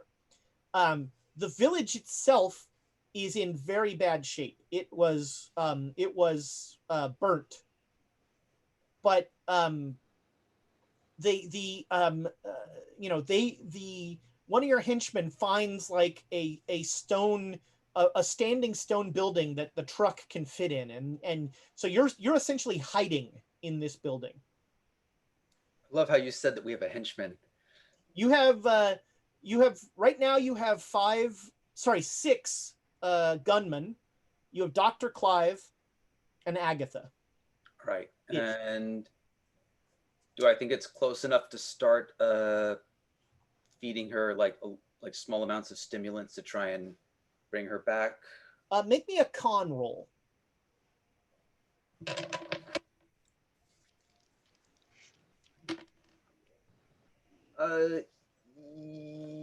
Hard success. All right, yeah. So you managed to catch some sleep in the truck. So you feel pretty good. So you feel like, yeah, you could start that process. Okay. It's going to be, let's call it a medicine roll. And of course, I'm assuming that I'm still slowly just getting any food or like mostly like broths or stuff into her system to try and, yeah, that would be a 5. So that would be a critical success on medicine. Damn. All right, yeah. So you bring her over the course of about I puree a steak. I'm sorry. over the course of about 2 hours, you slowly bring her back to consciousness. And about an hour and a half, you've done this for about an hour and a half, and all of a sudden her hand just raises up and starts like ghost writing in the air. I'm assuming I kept her stuff to. Yeah. I can hand her a pen and I can prop her. She's like she's lying on her back. Her eyes are closed. She's out, but her hand has started writing, and it's just scribbling in the air. Do I think I could set her up, like prop her up and get it so that she's with an odd 5, 100%. You can. Oh, yes. So what happens now is Agatha slumped forward in a chair, and her hand is just writing in a book. And I'll be, I guess I want to focus on her still. Joan, you want to come over here and see what she's writing? Yeah. All right. I'll come over and see if I can see. So maybe, I'll call Clive over as well, because I figure you'll. Oh, look! Agatha's less dead. She's slumped up for now, but we don't know how long. Wow. Holly. How'd you do that? Oh, just gradually dosing her with stimulants. Yeah. I that was what I was doing with the cocaine. Gradually? I mean, I'm not a doctor. All right. Well, But yeah, the principal. You had the principal, right? Yeah, you know. So we're keeping Agatha then? Yes. Yeah. What Okay. was the alternative? Yes. There was no alternative, right? I'm going to say, hey, why don't you stick here? Tell Clive, stick here with Agatha for a second. Let me bring Holly up to speed, and I'm going to tell the doctor about the spiders and how they are. Raw material means you transform a person into a spider, and that's how he does this. He wanted me to pick a gunman that he could change into a spider. We have not been able to talk to our compatriots yet. I do want to get in touch with them. I was going to see if maybe they got in touch with Rogers, but I don't think there's going to be a telegraph place around here. I mean, at this point, unless we can send one of our henchmen back with a message, we don't have too many options. Do we think that we could ambush one of the cultists and use him as materials? That was one of the things that we were trying to figure out, or somebody who comes after us. If there's somebody who notices us and we capture them, then yeah. But they're not as willing, so I don't know if that's. Oh, yeah. I got to talk to Clive. No, it works fine. Don't worry. You're the one with the crowbar, so. Just make sure they aren't injured. That's the only thing. That's. Injured. I could inject them with something. I've got enough sedatives. Okay. You hold them down. I'll inject. It seems like they're pretty. Ether. You have ether. I also have class. It's true. ether takes, like, people think ether is just gonna like magically. It takes a while. Yeah. So we do need to get a hold of them. I'm not sure where they are right now. Last time we saw them, they were at the base. Yeah, they just left and they never came back. We don't even. I mean, I hate to say it. We have to go forward with the assumption that we might have lost them. And if we do send a runner, we have to be incredibly careful about the information that we send. I don't think we have any sort of coded system with this group. So I'm not sure what we would put in a message that couldn't reveal what we're doing to the wrong people. I'm pretty sure that we had a code at some point. So I'm trying to get that. I have some codes with working with Rogers. But that would be, get this to the military base, and then the military base can get this to Rogers, and then Rogers can get back to them, assuming they haven't done something insane and aren't destroying Cairo with a mummy and a terracotta soldier. Yeah. So we're kind of out on our own right now. We've got to make that assumption. But God, I still want to try to get them a message. I mean, because, yeah, but I mean, if they're going to have to come here, right? I mean, there wouldn't be. This is where the push forward, and I'm saying I could get you there. All we need is some raw materials. All right. So, I mean, yeah, I think there's not going to be large numbers, which means if we can identify someone who's definitely a cultist and get them separated. Has Agatha written anything about that could retroactively describe what we've done? So you go and you look at what Agatha's writing. She is writing one sentence over and over and over, and she has now written it hundreds of times. And all it says is the Black Pharaoh is coming. Now we knew that. Yeah. And that's interesting. That really cuts down on the ominousness of that moment. I mean, what I'm surprised about, I think she's made some real progress, a real breakthrough here, because before she couldn't see anything pertaining to him. There you go. So I think she's taken it to the next level. Do we need to stop her from doing this over and over and over again? Maybe if you bring her back more or less. Well, I mean, she's going to come back more on her own. She is kind of out of it right now, so she might be on the default setting. All right. So, yes. All right, Clive. What do you think? Do you think that your guys could go out and grab us a cultist we could use for a spider? Well, I think. Do we want to? Oh, you were saying, Polly, that. I was saying maybe we should do that. Why? Well, because we're more familiar with some of the things that can happen when interacting with a cultist.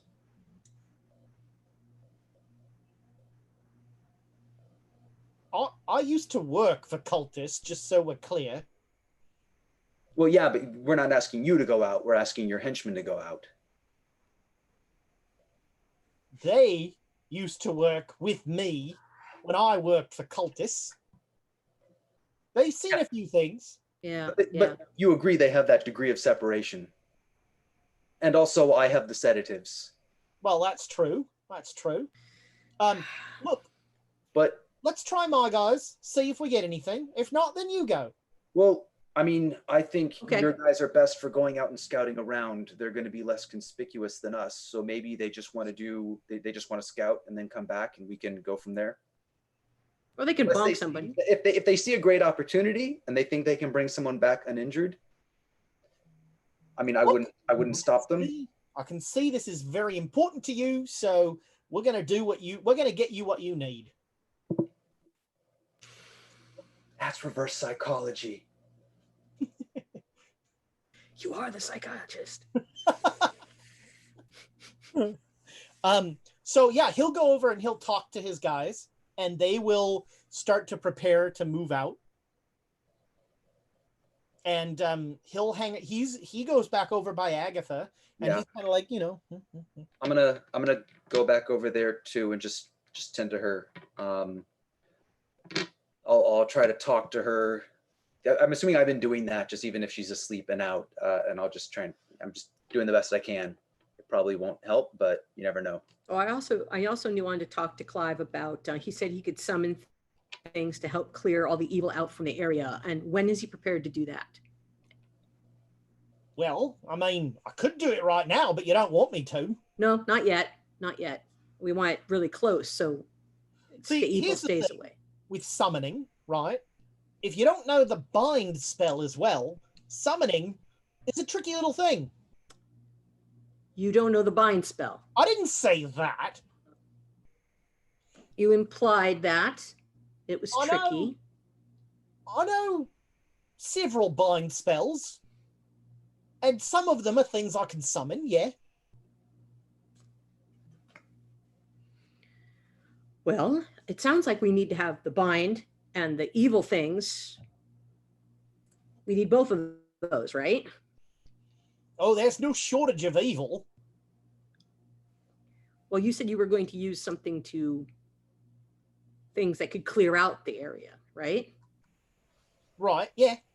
Okay. So we have, what, 5 days?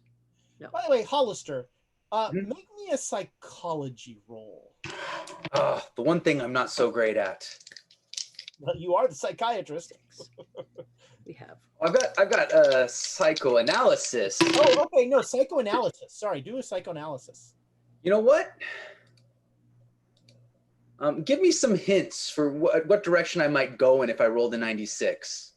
Outstanding. All right. Is this for Agatha? No. All right, you trust Dr. Clive implicitly. Everything he says, you take as gospel. I mean, he's our best hope right now. That's right. That's what I've been saying this whole time. And since I know that Dr. Hollister is, this brilliant psychoanalyst, he's helped me a lot. I go, all right, if Holly likes him, I get him too. And that's how I lost all credibility. No, you've done great.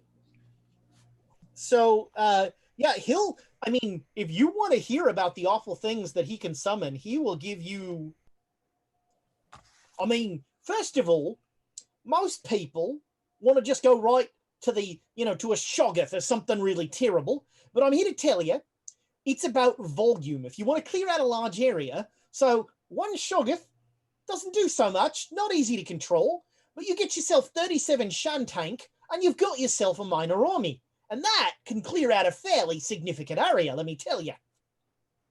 Are they easier to control? Well, no, sure. They're going to destroy everything in the area. But on the plus side, most of what's in the area is evil. So.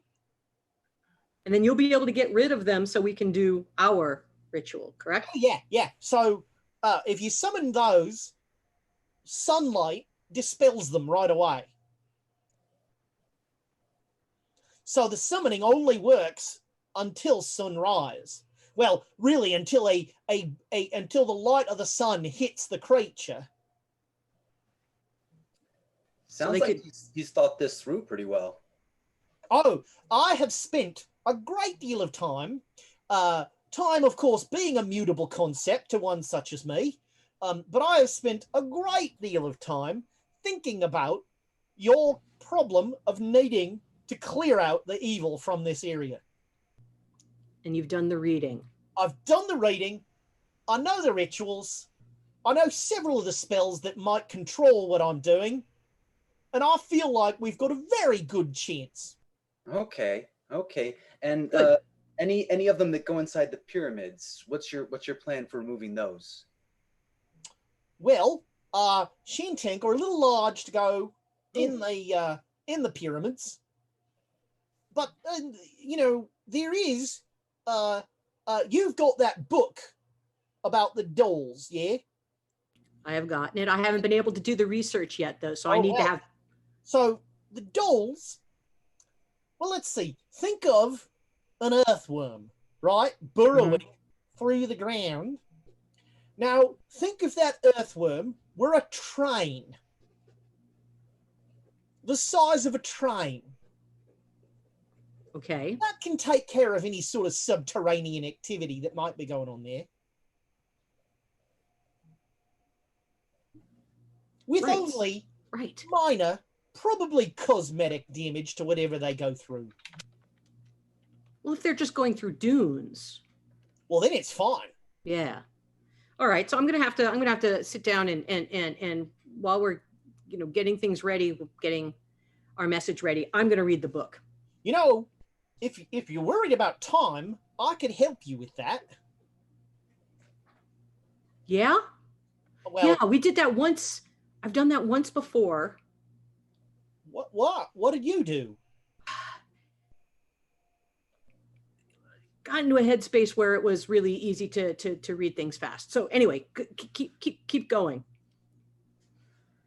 Was this one of Dr. Kafur's things, or was this that there's that there was that other that Yusef character? Yes.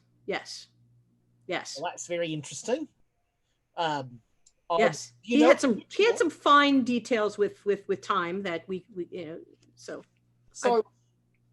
I can make it so that every error that passes here is a day for you, and that might help you read. But now here's the problem.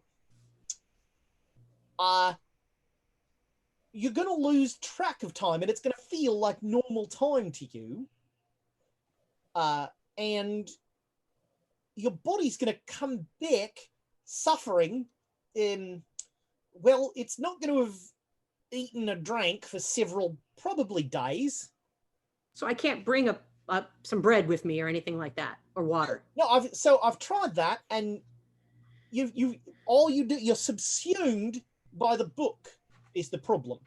Right. So you have to hold the bread and just the Necronomicon.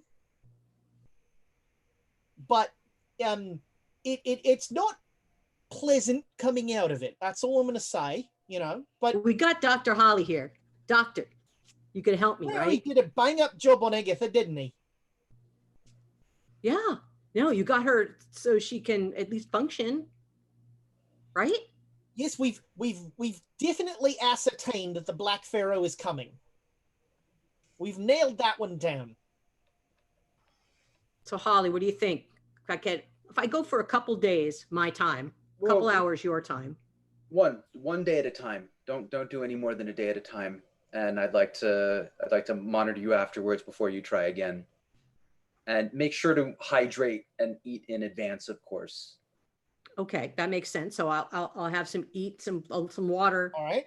And bread and things like that. I had one thought. Don't have the curry though. That'll run right. Do we have a diaper? No, we have something I can wrap around me. I mean, we've got. I would help with that, but give me. I think just a robe. I'll wrap a robe around me. It'll be okay. All right.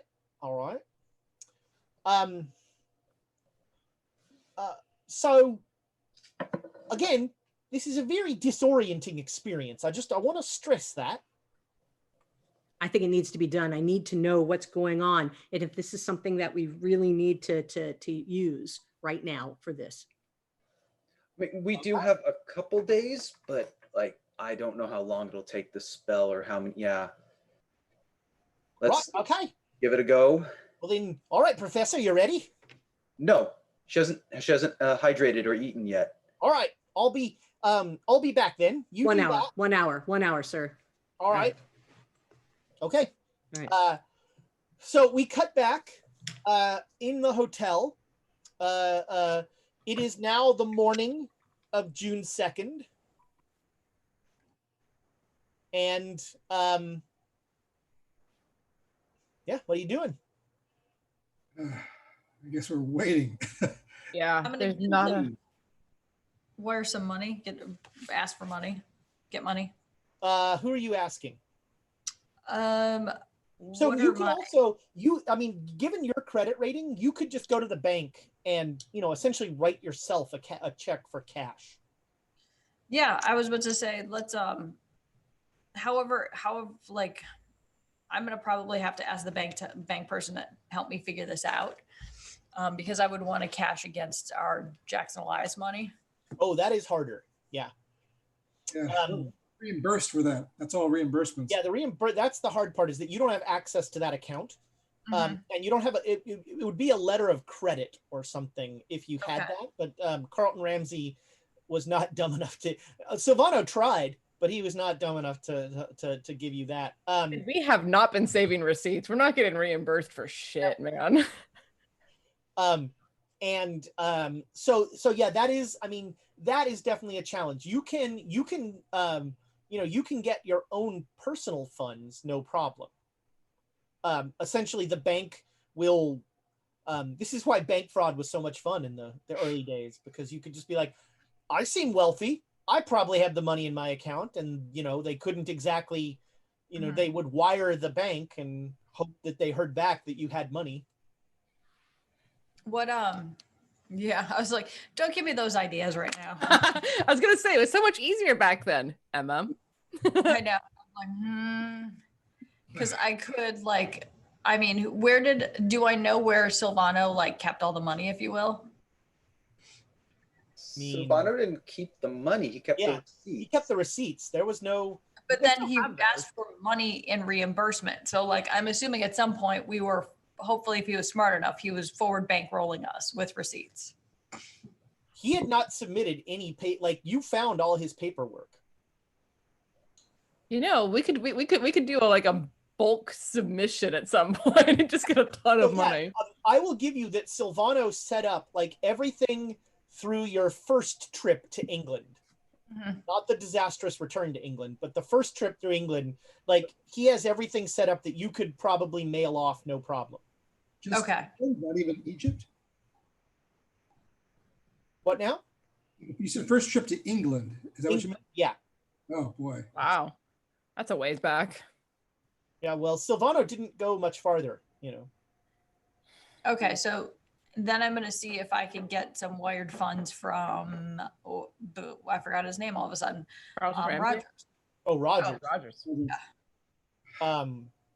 We had some funds, Emma. We had a large bankroll that Hollister returned to the U.S. government just a few days ago. We all have the same just like head shaking eye roll reaction. Why? Okay, so I'm going to do two things. I'm going to see if I can get money wired back from Rogers. All right. You send a telegram to Rogers asking for money. Yep. Okay. Exactly. And then I send the whatever the receipts that we had from whatever I can find to Carlton Rams. All right. So yeah, you'll send you'll send that off and you'll get a chunk of change. And there was no like when he sends them when he quote unquote when Carlton Ramsey sends the money, does it go to an account or does it like Yeah, it'll go to an account. Okay. Whose account? Do we know? You have access. Yeah, he gave you an account number for that. Okay, and that's what I'm saying is that there was nothing in that account anymore. There was nothing in that account because you haven't submitted any reimbursements. Okay, so I'll do those things and see if Carlton Ramsey is going to give us any money. Right, so you send that off, all right? And Silvano made it quite a ways. He made it all the way to China, so there's receipts for going. There's receipts through. But your trip to China was accelerated. There's that. So yeah, all of his receipts are all set up for the first trip to through the first trip to England, which I don't believe you destroyed any hotels. So there's that. I think the only hotel that we've actually destroyed, quote unquote, was the one in Egypt with the fire and Nitocris and Cairo. You've done a number on a hotel. Yeah. Cairo, you could have just stopped it. We've done a number on Cairo. We've done a number on Cairo at this point. It's just poor Cairo. It's not a bad episode title. And then I'm like, I poke Donald. And I'd be like, see if we can change over some of those silver dollars. Yeah, sure. You can actually get. Yeah, you can get. You have about $500 worth of silver dollars. I'll exchange those in local currency while we're. Okay, yeah. Let's You get have them. $500 in. What is the currency in Egypt? Well, the problem is it was the pound, but now that I kicked the English out of there, I have to. Transfer it over to American dollars. They're a little more stable. Will that work? Will that spend here in the current environment? Interesting question. I mean, always spends better. The dollar has spent everywhere you've needed it to. Yep. And theoretically, yes. I don't think that riots. I say this, but I don't think that the localized riots are going to change the overall economic structure. The war is much more likely to do that. Money is money. All right. Yes, I'll see if that the bank has a. They'll exchange it for U.S. dollars then. If that's so, I guess. It's currently the Egyptian pound. They're going to in my new Egyptian Arabic Republic. They're going to have the kopek. So let's get a little bit of local currency, but let's keep US dollars instead, because you know what? God knows what's going to happen tomorrow and the day after. And American money always wins. And also that, and if everything goes well, we are out of here in a couple of days. Mhm. Well, let's hope everything goes well. Knock on wood. So it sounds like you guys aren't doing much except for today. Basically We should waiting to see if we get any news, because we're waiting on telegrams from Roger. We're waiting to see if our friends turn up. We're waiting to hear from Roger Neris. has not responded to "here's the situation" telegrams before. True. Let's try and also book passage to Dashore. Yeah, you get a boat that you know that will fit you and all of your. Well, the whole point of getting in touch with Neris was to get passage. What was it? What was to get basically teleported there? Right. She uses whatever she has. You don't think that teleporting a church crowd is a good idea? But she did ask how many people we needed transported, and we said about 16 people, and she said that was fine. And you said they were going to She said that was fine. Will the 16 people say that's fine? Well, but I thought you said that they were going to meet me in Dashore, not we didn't have to take them. Right. That's what you told them. So they're, Yes. I mean, so they have to get their own boat? Of course. All right. It's all right. They'll make their way to Dashore. So yeah, you that it sounds like that's most of today then, is sort of waiting and getting stuff set up and resting up. If any of the three of you have taken damage, you'll get 2 hit points back because you're just resting. Not in a while. I haven't. Yeah, I'm actually all right. All right. Yeah, I just sit there using a whetstone and sharpening daggers. I'm sure the noise gets on everyone's nerves after a while. Okay, we'll come back to Dashore, and you have lots of bread. You carbo load. You know, you have a hearty meal, and drink some water. And Clive says, "All right, you ready? Ready to have your vision expanded? I'm ready. Your concept of time completely deconstructed?" I said I was ready. Well, all right. And he just touches your forehead. And all of a sudden, you are just, it feels completely normal to you. You are reading this book. Hollister, he touches her forehead, and she immediately just starts going like. I hope she's just not scanning it. But I can't tell. I promise you, she is getting every bit in there. I've done that. Now, I think she's going to find that an hour is just enough to get started in the book. It takes weeks to really dive into these treatises in the right way. Especially, after the first reading, you start to notice the little details that you didn't see before. Like, most people don't realize the intense homoerotic metaphors that go all through the Necronomicon. Well, she's not reading that. Huh. I heard each person's experience with it. Never mind. Never mind. So, are your men? Have your men come back? I'll check. Okay. So he'll head off. All right. I'll. And you're just gonna watch Agatha? Syringe, but I'm getting stuff ready for having to sedate someone. So an hour passes. Joan, make me an Arabic roll with a bonus die.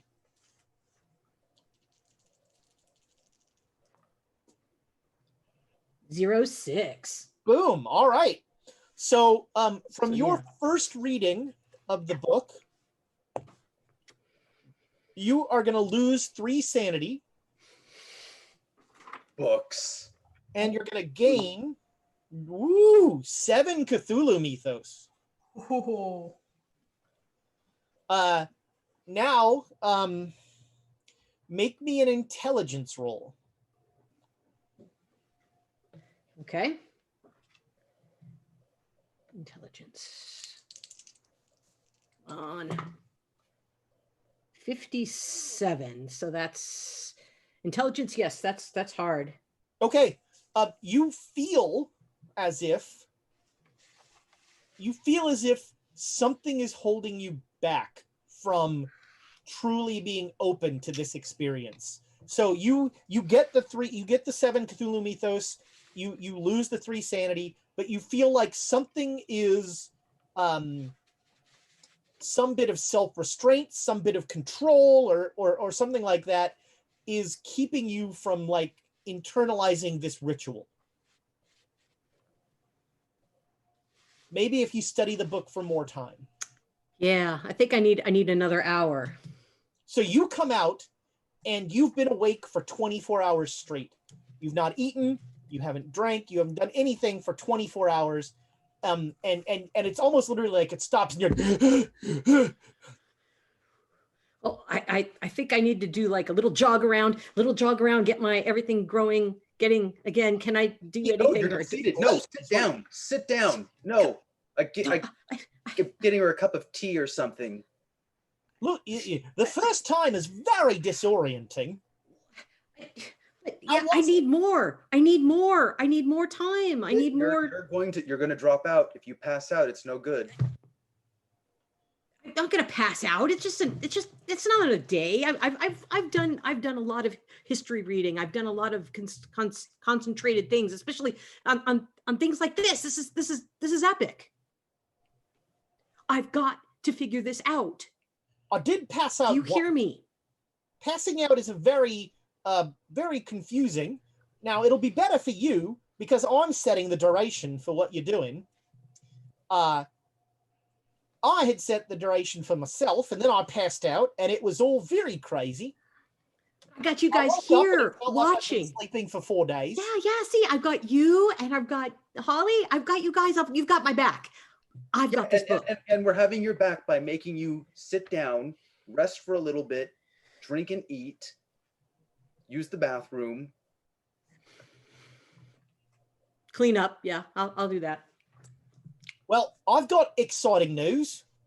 We've got a spider. So we've got a portal.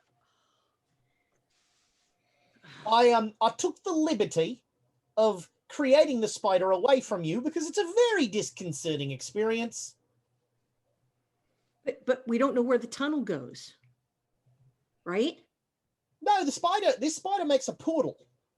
Right, but we don't know where the portal goes to find them, right? Or are we going to the... I mean, we would try our hotel room. You said you wanted to go to the military base. That's where they were. No, they didn't. No, they got it. No, they did go back to the military base. Yeah. We didn't get a hotel room? Sorry, it's been a while. Aware of. You guys were in the Sphinx. Okay. Yeah, we've been... So, yeah. I mean, like I said, we can tell this spider, take us to the military. Well, I don't want to go, but you can go to the military base. The portal will remain open. Cool. So you can travel back. Well, let me rephrase that. The portal will remain open for a substantial amount of time. You said a couple hours. Yeah, I think that's fine. I mean, don't make the spider angry. Don't touch it really. Very temperamental. Selling us on the spider. Well, I've got to read the book. Are you going to go, Holly? I don't see a way out of it, or I would object.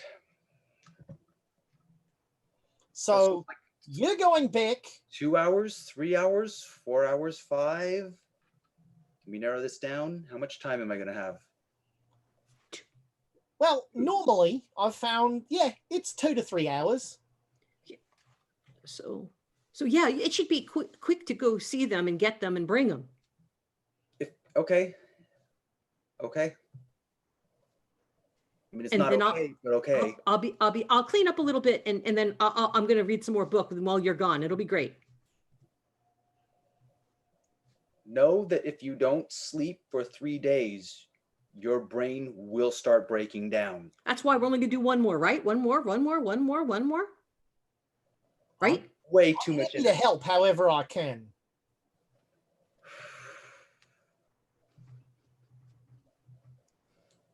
I mean, I'd say don't do anything that I wouldn't do, but you're already past that, so just do your best. All right. All right. More carb loading.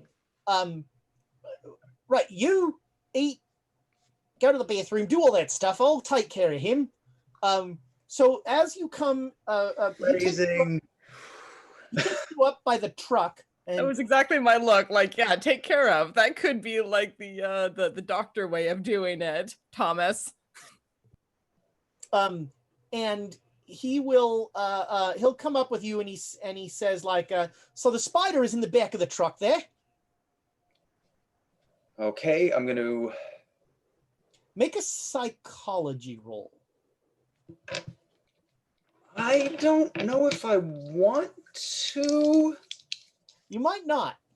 I mean, I'm more trying to prepare myself for what I'm going to see and the experience.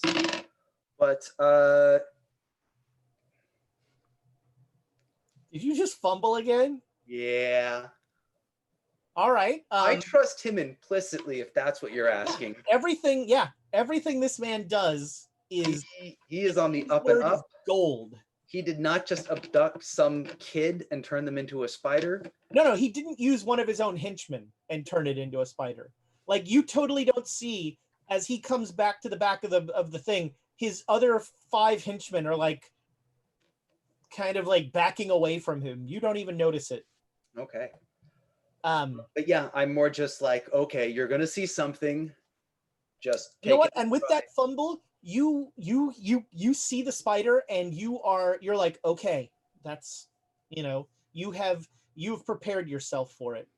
And he says, so you just step through there, and you're gonna be in the military base, and you'll see the spider on the other side. Somehow, not really sure how, they simultaneously exist here and there. Although they kind of also don't exist here. No, shh, I'm not trying to understand that. Yeah, it's probably for the on best. both sides. I'm walking through a spider. Right? All right. And I step through the spider. Right, yeah. So you step through, and we'll deal with you in a little bit. Professor Lamb, he comes back and he says, all right, how long am I putting you under for? 1 more hour. Come on, 1 hour? I think it's got to be at least, look, your friend's 2. gone for at least Right. 2 hours. Right. Hotley's gone for 2. So yeah, put me in for 2. And then when he comes back, everything will be great. He said, don't go more than 3. So I've gone 1, I ate. So now I'm only going 2. Yeah, I mean, I'm sure that restarted the counter. Yeah, because I ate and I drank and I went to the bathroom. Of course. All right. All right, so 3 it is then. No, 2. Wait, I thought the counter restarted. Right, but he said if I go 3, then I'll be in trouble. So I need 2. No, he meant if you go more than 3. 3 is the threshold. You go up to 3, everything's fine. More than 3, yeah, all right. Then there start to be some associated comorbidities. I mean, I'm not a doctor, but yeah, I was going to say, what's your persuasion? People don't have persuasion.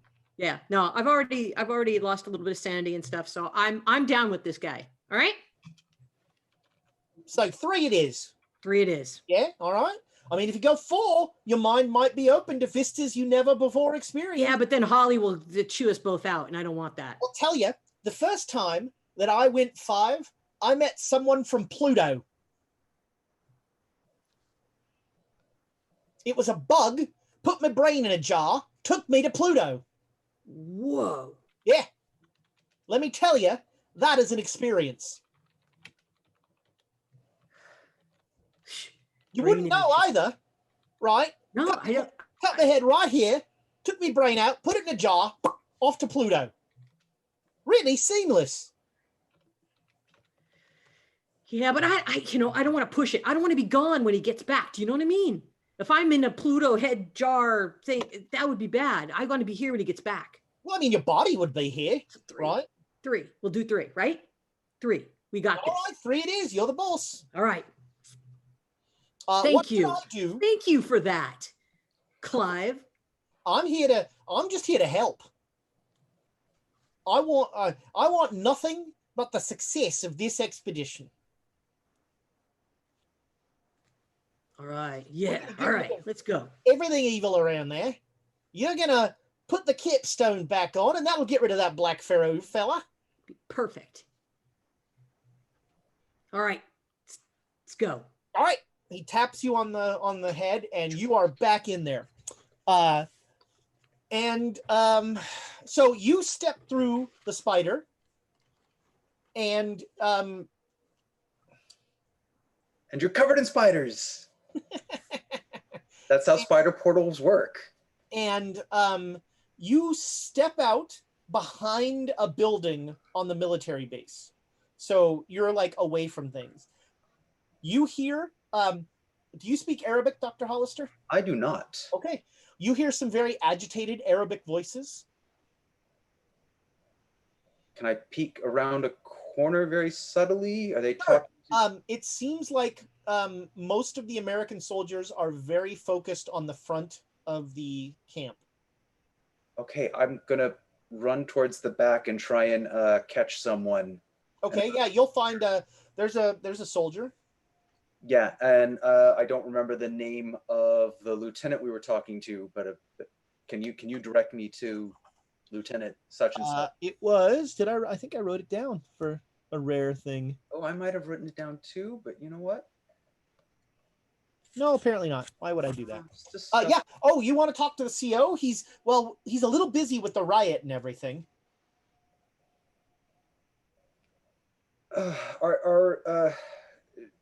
I came here a couple days ago with some companions. Are they still here? No, they snuck out.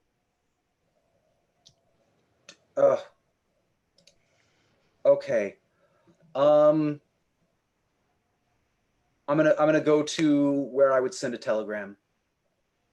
Okay, yeah, there is a communications tent. Sir,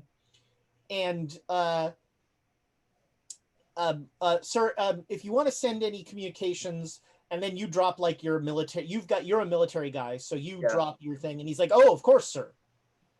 Yeah, and I send Rogers a message to send a message to them wherever they might be, saying, I lost contact with them. I won't say anything about suspecting that they started riots. Yeah, and I'll tell them the location, and I'll give them a window of time 24 hours from now. In Dashur, or what location are you telling them? On the army base. Okay. If they can get there, because I don't have another location where I think I could safely give them, or that he could get the spider to. I'm hoping he can get it to the same spot, or even if it's just close, I can pop out, run to that spot, and grab them. Okay. Yeah. Yeah. You pass that. You asked Rogers to pass that message along. Are you saying anything else in the message to Rogers? Yeah, that Professor Lamb and I have made our way to Dashur.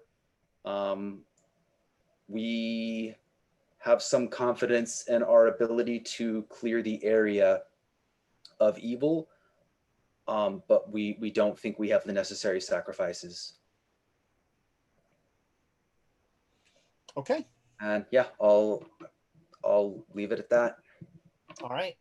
And run back to the spider portal. All right. You make me a luck roll.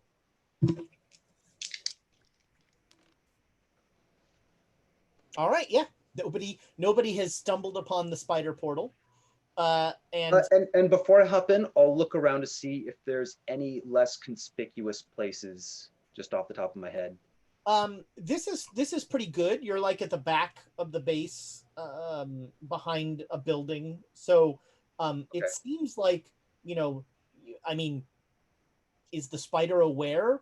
Who knows? But it seems like the spider specifically went to an inconspicuous place. Okay. And you know what? As long as I pop through and it gets closed, and the next time, if they're there, won't be a problem. Okay. Yeah, right. You come through, and the portal closes behind you, and you hear a thump. And I'm not going to turn around. I'm consciously not going, because the thump's behind me. Yes. Yeah. The spider's sleeping. I get out of the truck. All right. I know it's a lie, It went but I to a don't need to nice see a little. body right now. All right. You It head went to a out. nice little farm upstate. Yeah, that's right. Yeah. Yeah, I know that I'm lying to myself. I'm fully aware, but as long as I don't see it, that's for the best. Sure. Yeah. So you jump out of the truck vigorously, and Joan is sitting at the table, still just like. And where's Clive? Do I see him in here? Clive is like lying on a cot asleep. Okay, I'll spend my time seeing if I can get any nutrients into Agatha. Okay. Yeah.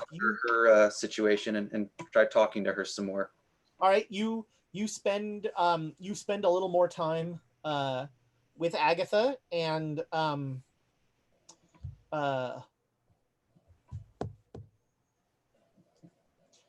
she doesn't seem to be, her condition doesn't seem to be changing. Yeah, I mean, no, it's the same thing as with the body in the back. I know that what I'm doing isn't going to work, but I'm just trying. All right. So the night of the 2nd for you in the hotel, you have a lovely dinner. You're all kind of frustrated because you're sort of spinning your wheels. There's nothing to do. Are you doing anything that night other than, dessert? Yeah, maybe just hanging out, telling stories, having conversations. Sure. I'm assuming we're leaving tomorrow.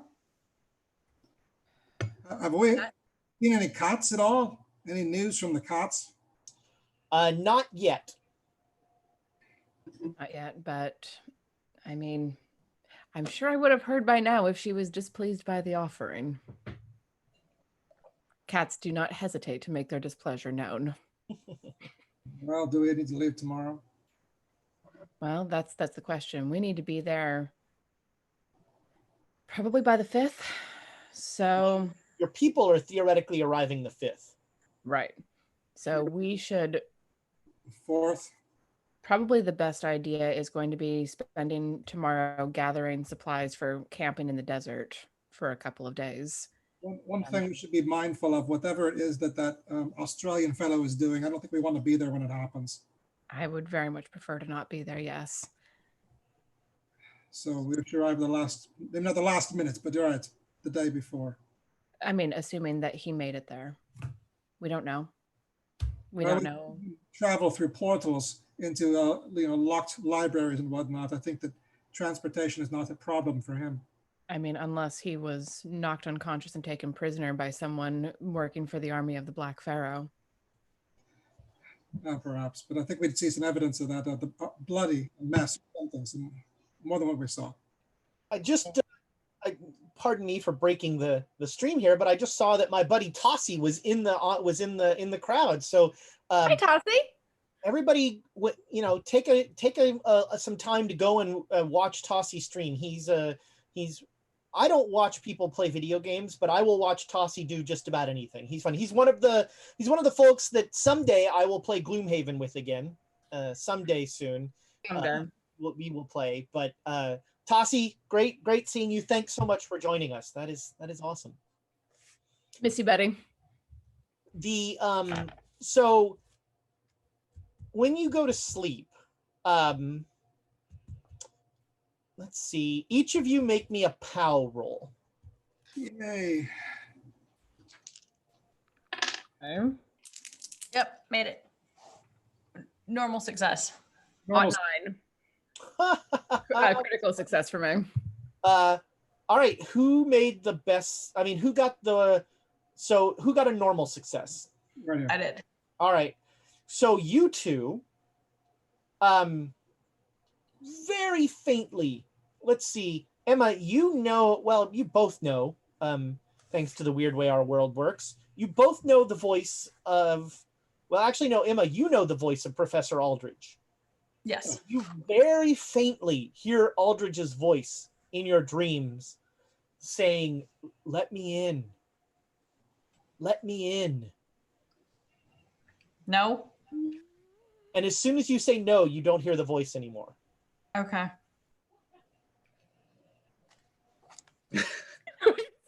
Right over the other room. I mean, you know how you're dreaming and you will yourself to wake up? That's exactly what I did is I willed myself to be like, no, and then wake up. Yeah. Donald, you hear a female voice that you sort of recognize saying, let me in. Let me in. Yeah, I probably wouldn't pay it much mind. All right, yeah. You have a weird dream that is just you over and over, hearing that over and over again, and it's almost hypnotic. Maybe at some point I'll wake up and because that's Okay, yeah, you'll wake up. We just got raided by Fateful Encounters. Guys, welcome. Fateful Encounters. Thanks so much for joining us. We are playing Call of Cthulhu. Let's see, right now, one person is in a time warp reading books at, some 24 times the normal time. One person is trying to keep a person who can see the future alive. And the other two of them are getting messages in their dreams that they're refusing to hear. And one of them just refused to hear the message in their dreams outright.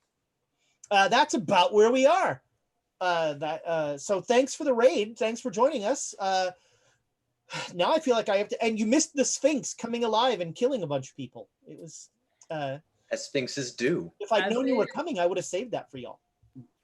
So yeah, you, Emma and Donald, you definitely wake up, feeling like, there was that voice in your head. Alexander, you don't. I'm also angry that I've been woken up. Yeah, well, yes, of course. Parts to that. So that is Cairo. Back to Dashur. Joan, after your two days, you come out and make me a con roll.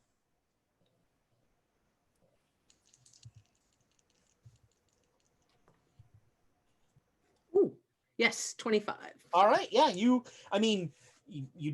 don't feel great, but you didn't take any serious damage. And make me an intelligence roll. Come on. No, I didn't make it. All right, so just barely. Since Do you want me to re-roll? I think that's actually a good thing because last time her making the intelligence roll meant that she couldn't get what was going on in the book.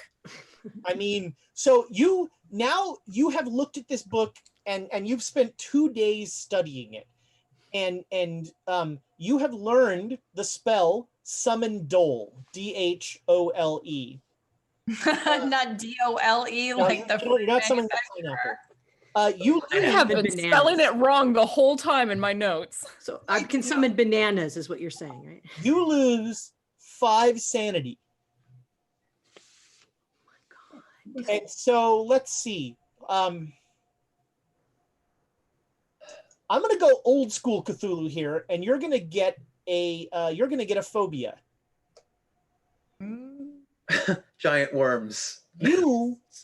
Oh no! Yeah, I have the market on that one. Yeah, that's you.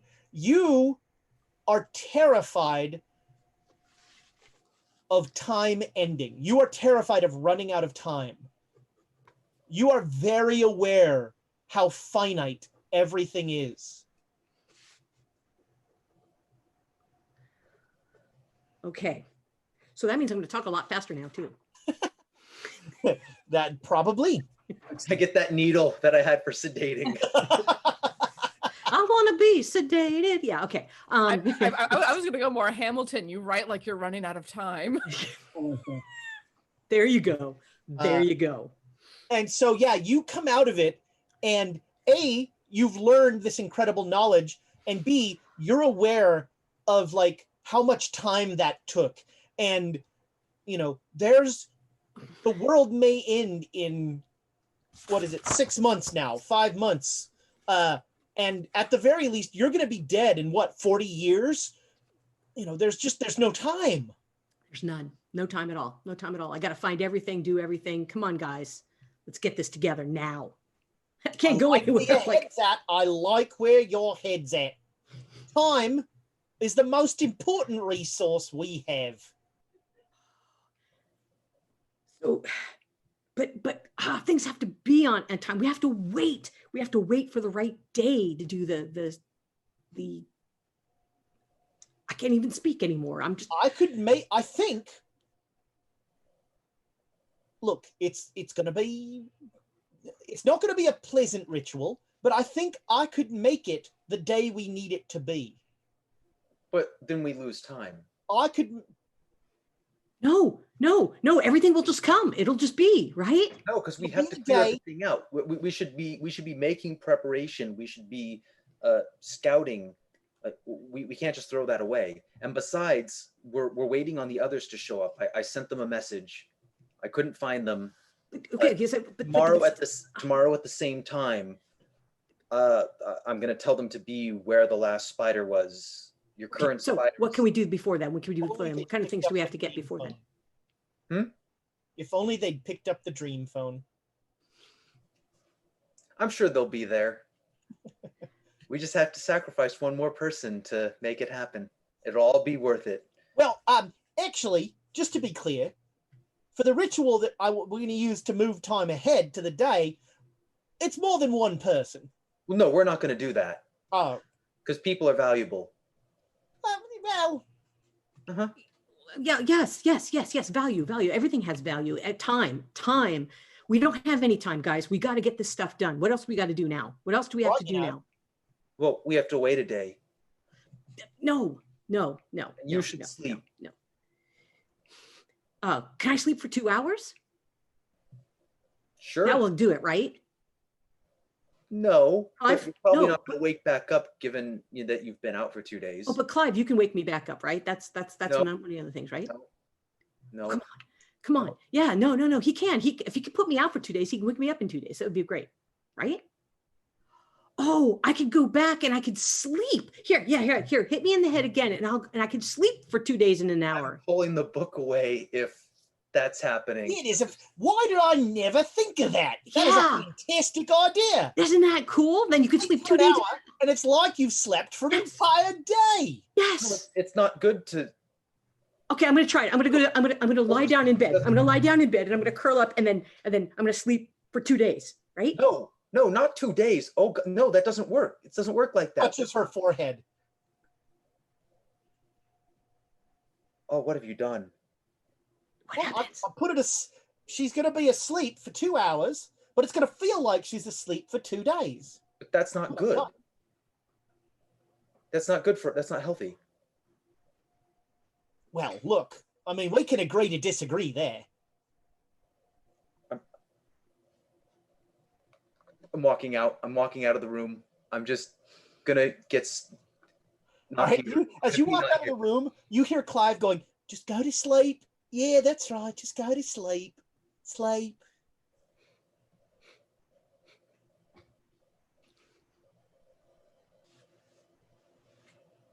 I'm gonna try this.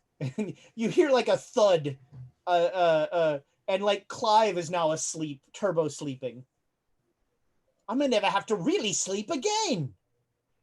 They're gonna. I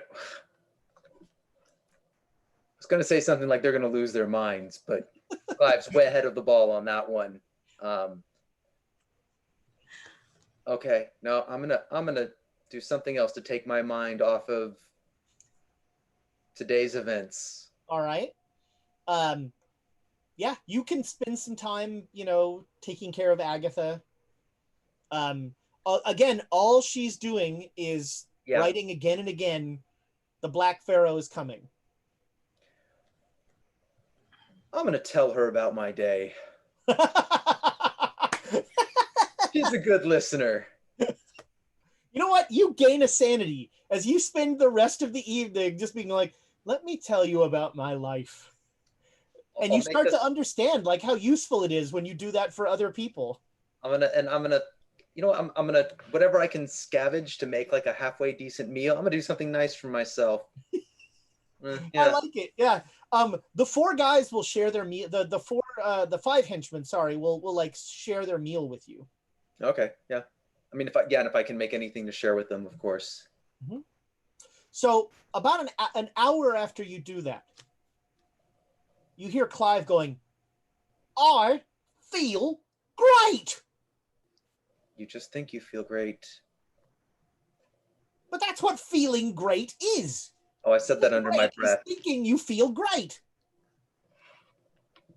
I'm fairly certain I can see every blade of grass in a field.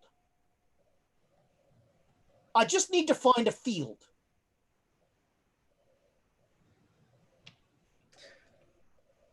Do you need another spider? He comes in your room. Whoa, we just got raided again. The DAT network is raiding us with 31 of our closest friends. Thank That you network, so much for good to see joining you us. guys. We are playing Call of Cthulhu, and they've met a very insane Australian. Yeah, but we will need another. We'll need another spider. The message I gave was to be there at the exact same time. Do you know if the portal will be in the same place? Hold on, I'm going to make an English roll for the henchman. So when you say we're going to need a spider, Clive says, "Well, that's outstanding! I can't wait!" And now that the henchmen are all like backing away. I'll go out with them this time to help them find a cultist. Well, all right, but if you can't find somebody, well, any port in a storm, like they say. And in about an hour, Professor Lamb's going to wake up, and I can tell you from personal experience, she is going to feel fantastic. Look, I'm not a scientist, but she's probably going to feel twice as great as I do.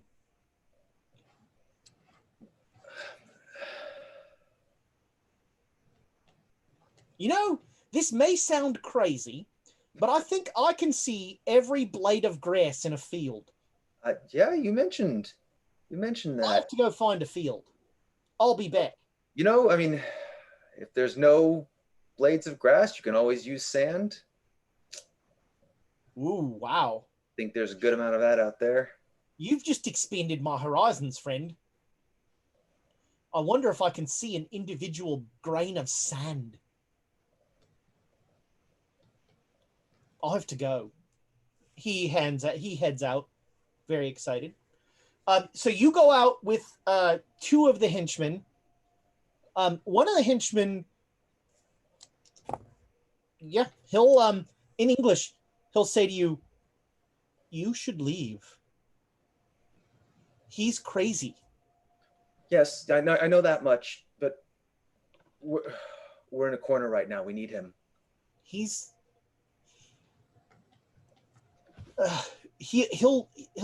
might do to you what he did to Ahmed.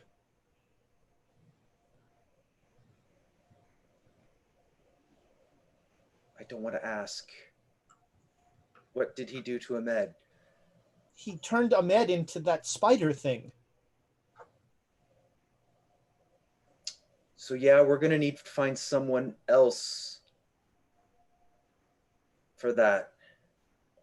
I mean, we have to. We need to get we need to get Mike. We have to do the ritual. We have to stop the Black Pharaoh. I don't know another way. All right. Well, let's find someone that isn't us that we can turn into a spider. Well, let's aim for someone who is a cultist of the Black Pharaoh, and not just get anyone who's not us.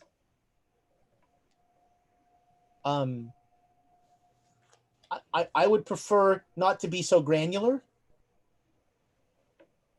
I like anyone that isn't us. Well, great. If we find a cultist, outstanding. Let's aim for that. All right, make me a luck roll. I will be asking for inspiration. I will not be asking for inspiration. That's a 13. Outstanding. Yeah, so you guys waylay a cultist, and they're very excited. They're very careful not to injure. They knock him unconscious, but they're clearly not trying. They're like, as long as he's not bleeding, it's fine. And they will drag him back, back to the thing. That takes about an hour, and Clive is standing over Professor Lamb, and he's like, 17, 16, 15, 14, 13, 12, and you wake up. I think my clock is wrong. I feel awesome.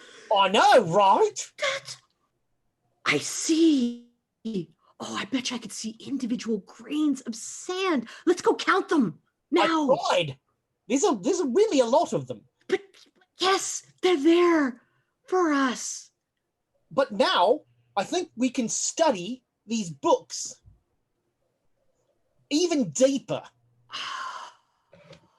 I know that a 6th reading of the Necronomicon will That'd be fun. finally Yes. I'm gonna do it again. that subtext to the front. But just do it. Let's just do it.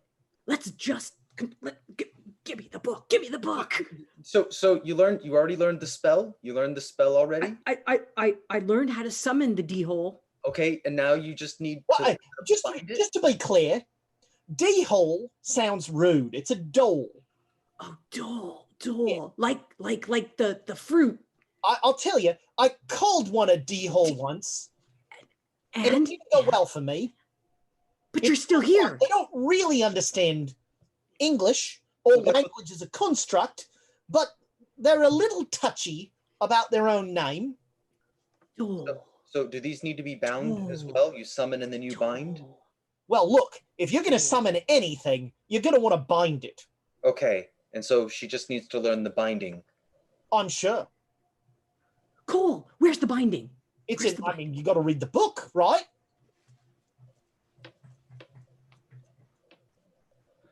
Book, please. Don't eat or anything. What? Because you've been out of time for 2 days. You guys have seen the Cookie Monster eat, right?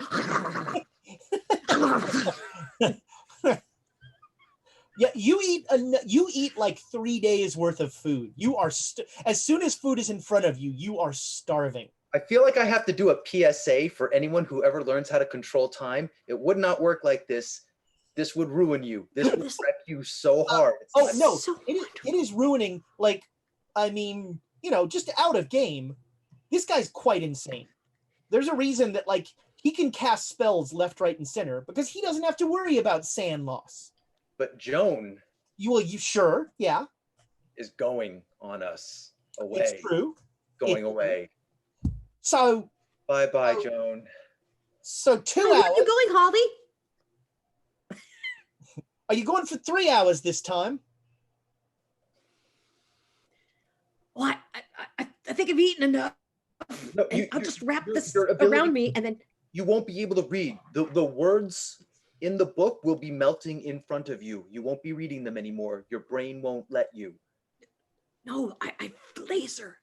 I have No, it doesn't work like that. focus. That's not I how. have those light beam focus. Yeah, our Let's go. lights don't come out of our eyes. None of this is.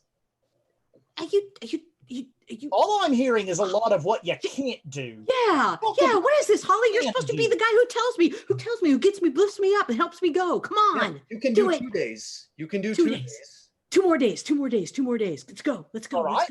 I slept for Let me just get set up here. Okay.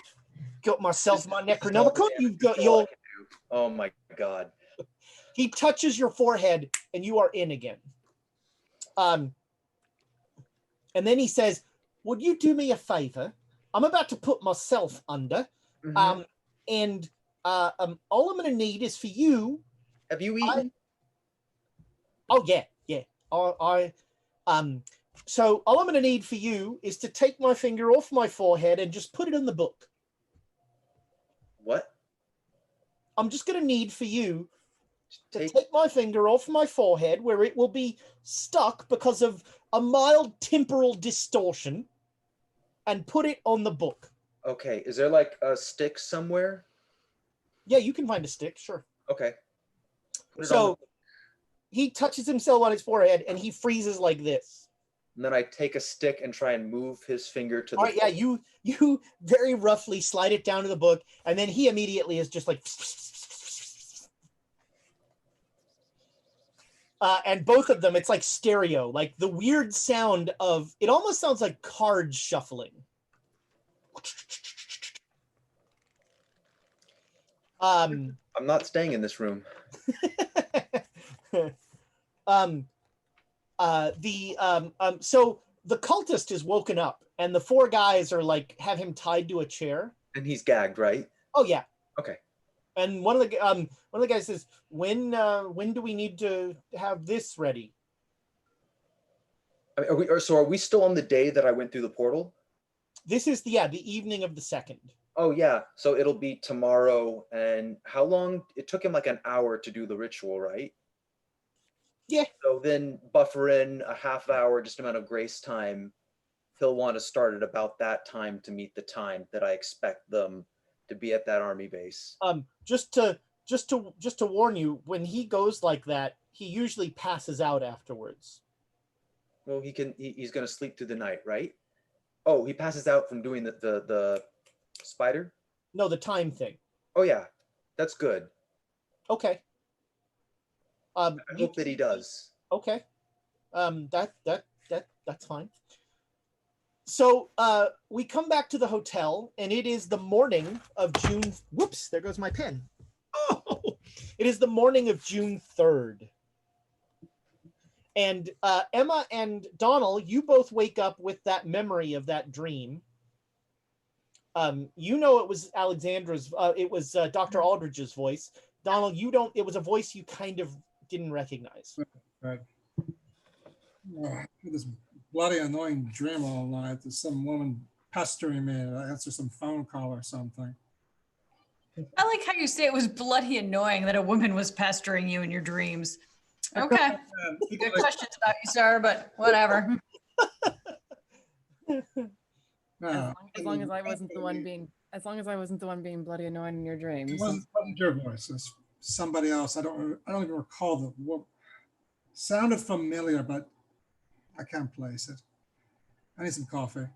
Sounds like a personal problem. So you guys are you're mainly doing supplies and stuff today? Yeah, gathering supplies, like a couple of anything that we can get to make camping in the desert for a couple of days a little bit more comfortable. So it sounds like you are planning on you're hoping you're gonna like somehow teleport there. And, yes, because that's what we'd arranged with Neros. Right. So you're not really sure what kind of cargo capacity you're gonna have. Yeah. Right. So I'm trying to pack down small enough that I can carry it in a backpack on my back. Okay.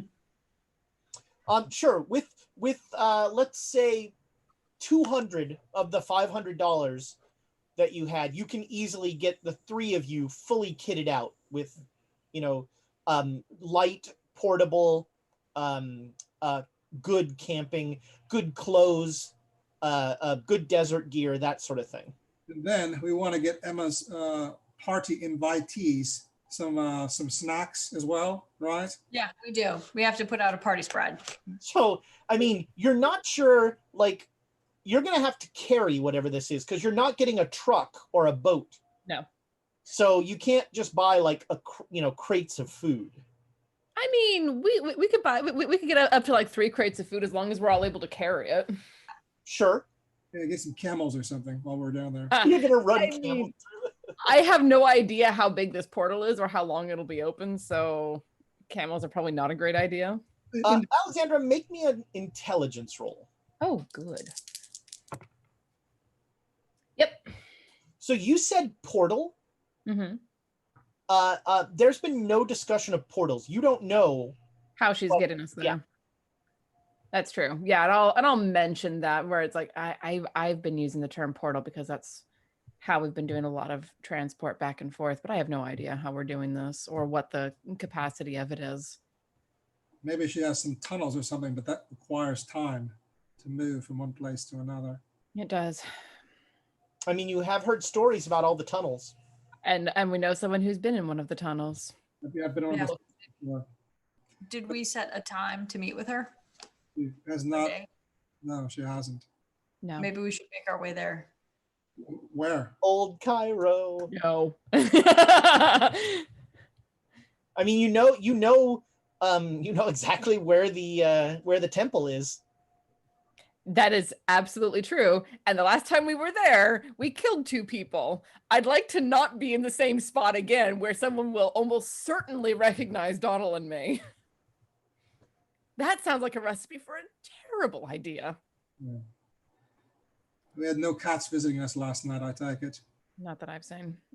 And I think that when we're getting the supplies, I would range toward the edge of the international quarter to try and find, not like step into Old Cairo necessarily, unless I see a cat and I like step in quickly to talk to it and come back. So you know that most of the cats are out at night. Sure. Oh boy. I hate to say it, we may need to make multiple plans. What? Yeah, I feel like we should leave. When 'Cause okay. Contact. All right. If we don't hear from her by tomorrow, we take a ferry down. We have to leave tomorrow. Right, we'd leave on the 4th regardless. Yeah. All right, very well. So yeah, you'll spend the day getting outfitted and all this stuff, looking for cats, studiously avoiding the old quarter. And that'll be most of your day.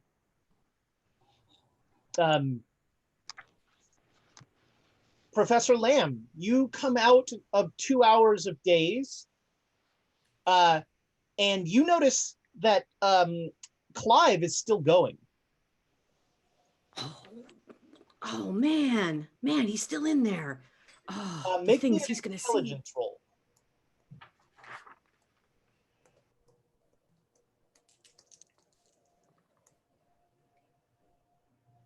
Yes.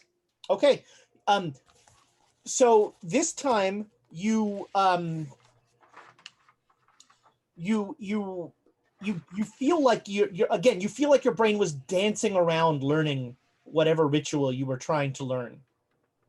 And you feel like almost like every time you feel like you're about to make a breakthrough, you could hear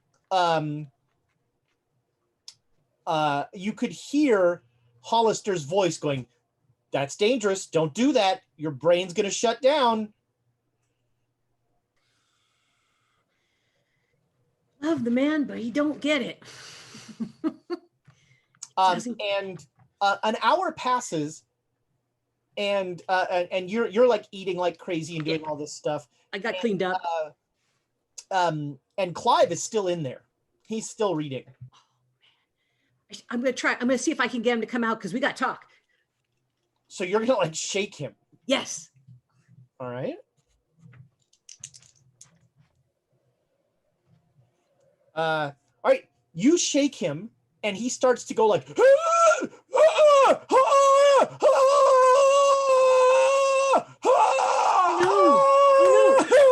Holly!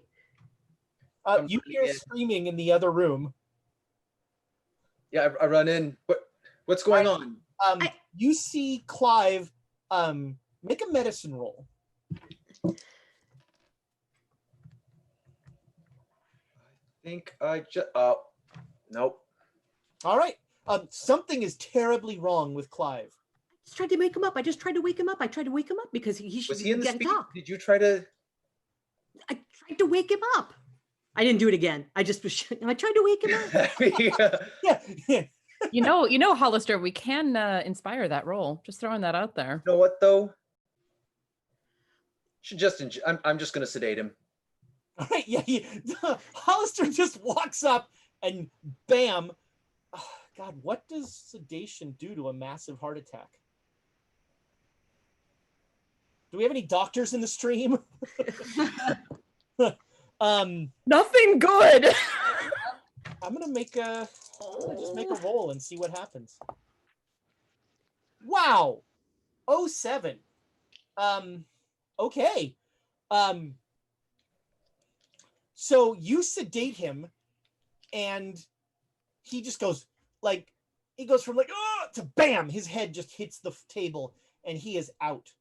He seems does it? He looked like he was acting in real time. Yes. I'm gonna try taking his pulse. All right. His pulse is going. So, and that's why he's sedated? Yes. That's good. That's a good sign. Okay. All right. So you gave him something to knock him out. And that was it. And then now he's knocked out. And so, but I needed him. Darn, Holly, get him up. Get him up. We need to. Oh no! If I put stimulants in him, he'll die. You want me to kill him? No, we need him alive. We need him alive. Shot at that, apparently. We need him alive. Well, then don't mess with him when he's outside of time. Well, how am I supposed to do anything else with that thing? Because he needs to come here and he needs to talk to me. No, so they were telling me that when he does what he does, he passes out instantly. Like he was putting himself under tremendous stress. Okay, how? But I'm here and see, I'm awake. And why can't he be awake? I thought we went at the same time. He did a shorter time for you. Oh, that guy! Oh my God! I'm just gonna have to give him a hard time when he wakes up. When he wakes up. Are you sedating Joan? She probably won't notice. I'll do some Come like, over to him. I'll be go in like this and come over to Holly and be like, but I've got to get this done. We've got to get this done. It's got to be in time. And this is for your own good. All right. Yeah. So you pass out from the sedation. Her pulse is much more normal. Okay. She might live then. I don't know. I like Clive too much. I can't kill him. I think that is where we're going to end things for tonight. It is that time. Thank you so much to the two groups that rated us, the DAT fam and oh gosh, what was the other one? Something. Oh gosh, I'm old. I can't remember. But thank you very much to the two groups that rated us. That was awesome. Thank you, players. That was big fun. Let's see our quotes for tonight. Mankind, that word should have a new meaning. We always have a backup place. He's trying to not start a war. I explicitly didn't want to know what happened. A justice, not a mercy. I love that quote.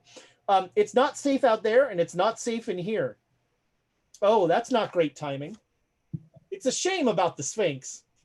A good old-fashioned Old Testament bloodletting. What did I miss? Like that one. You missed that. That's all you, Emma. I only have larger bills. Love that.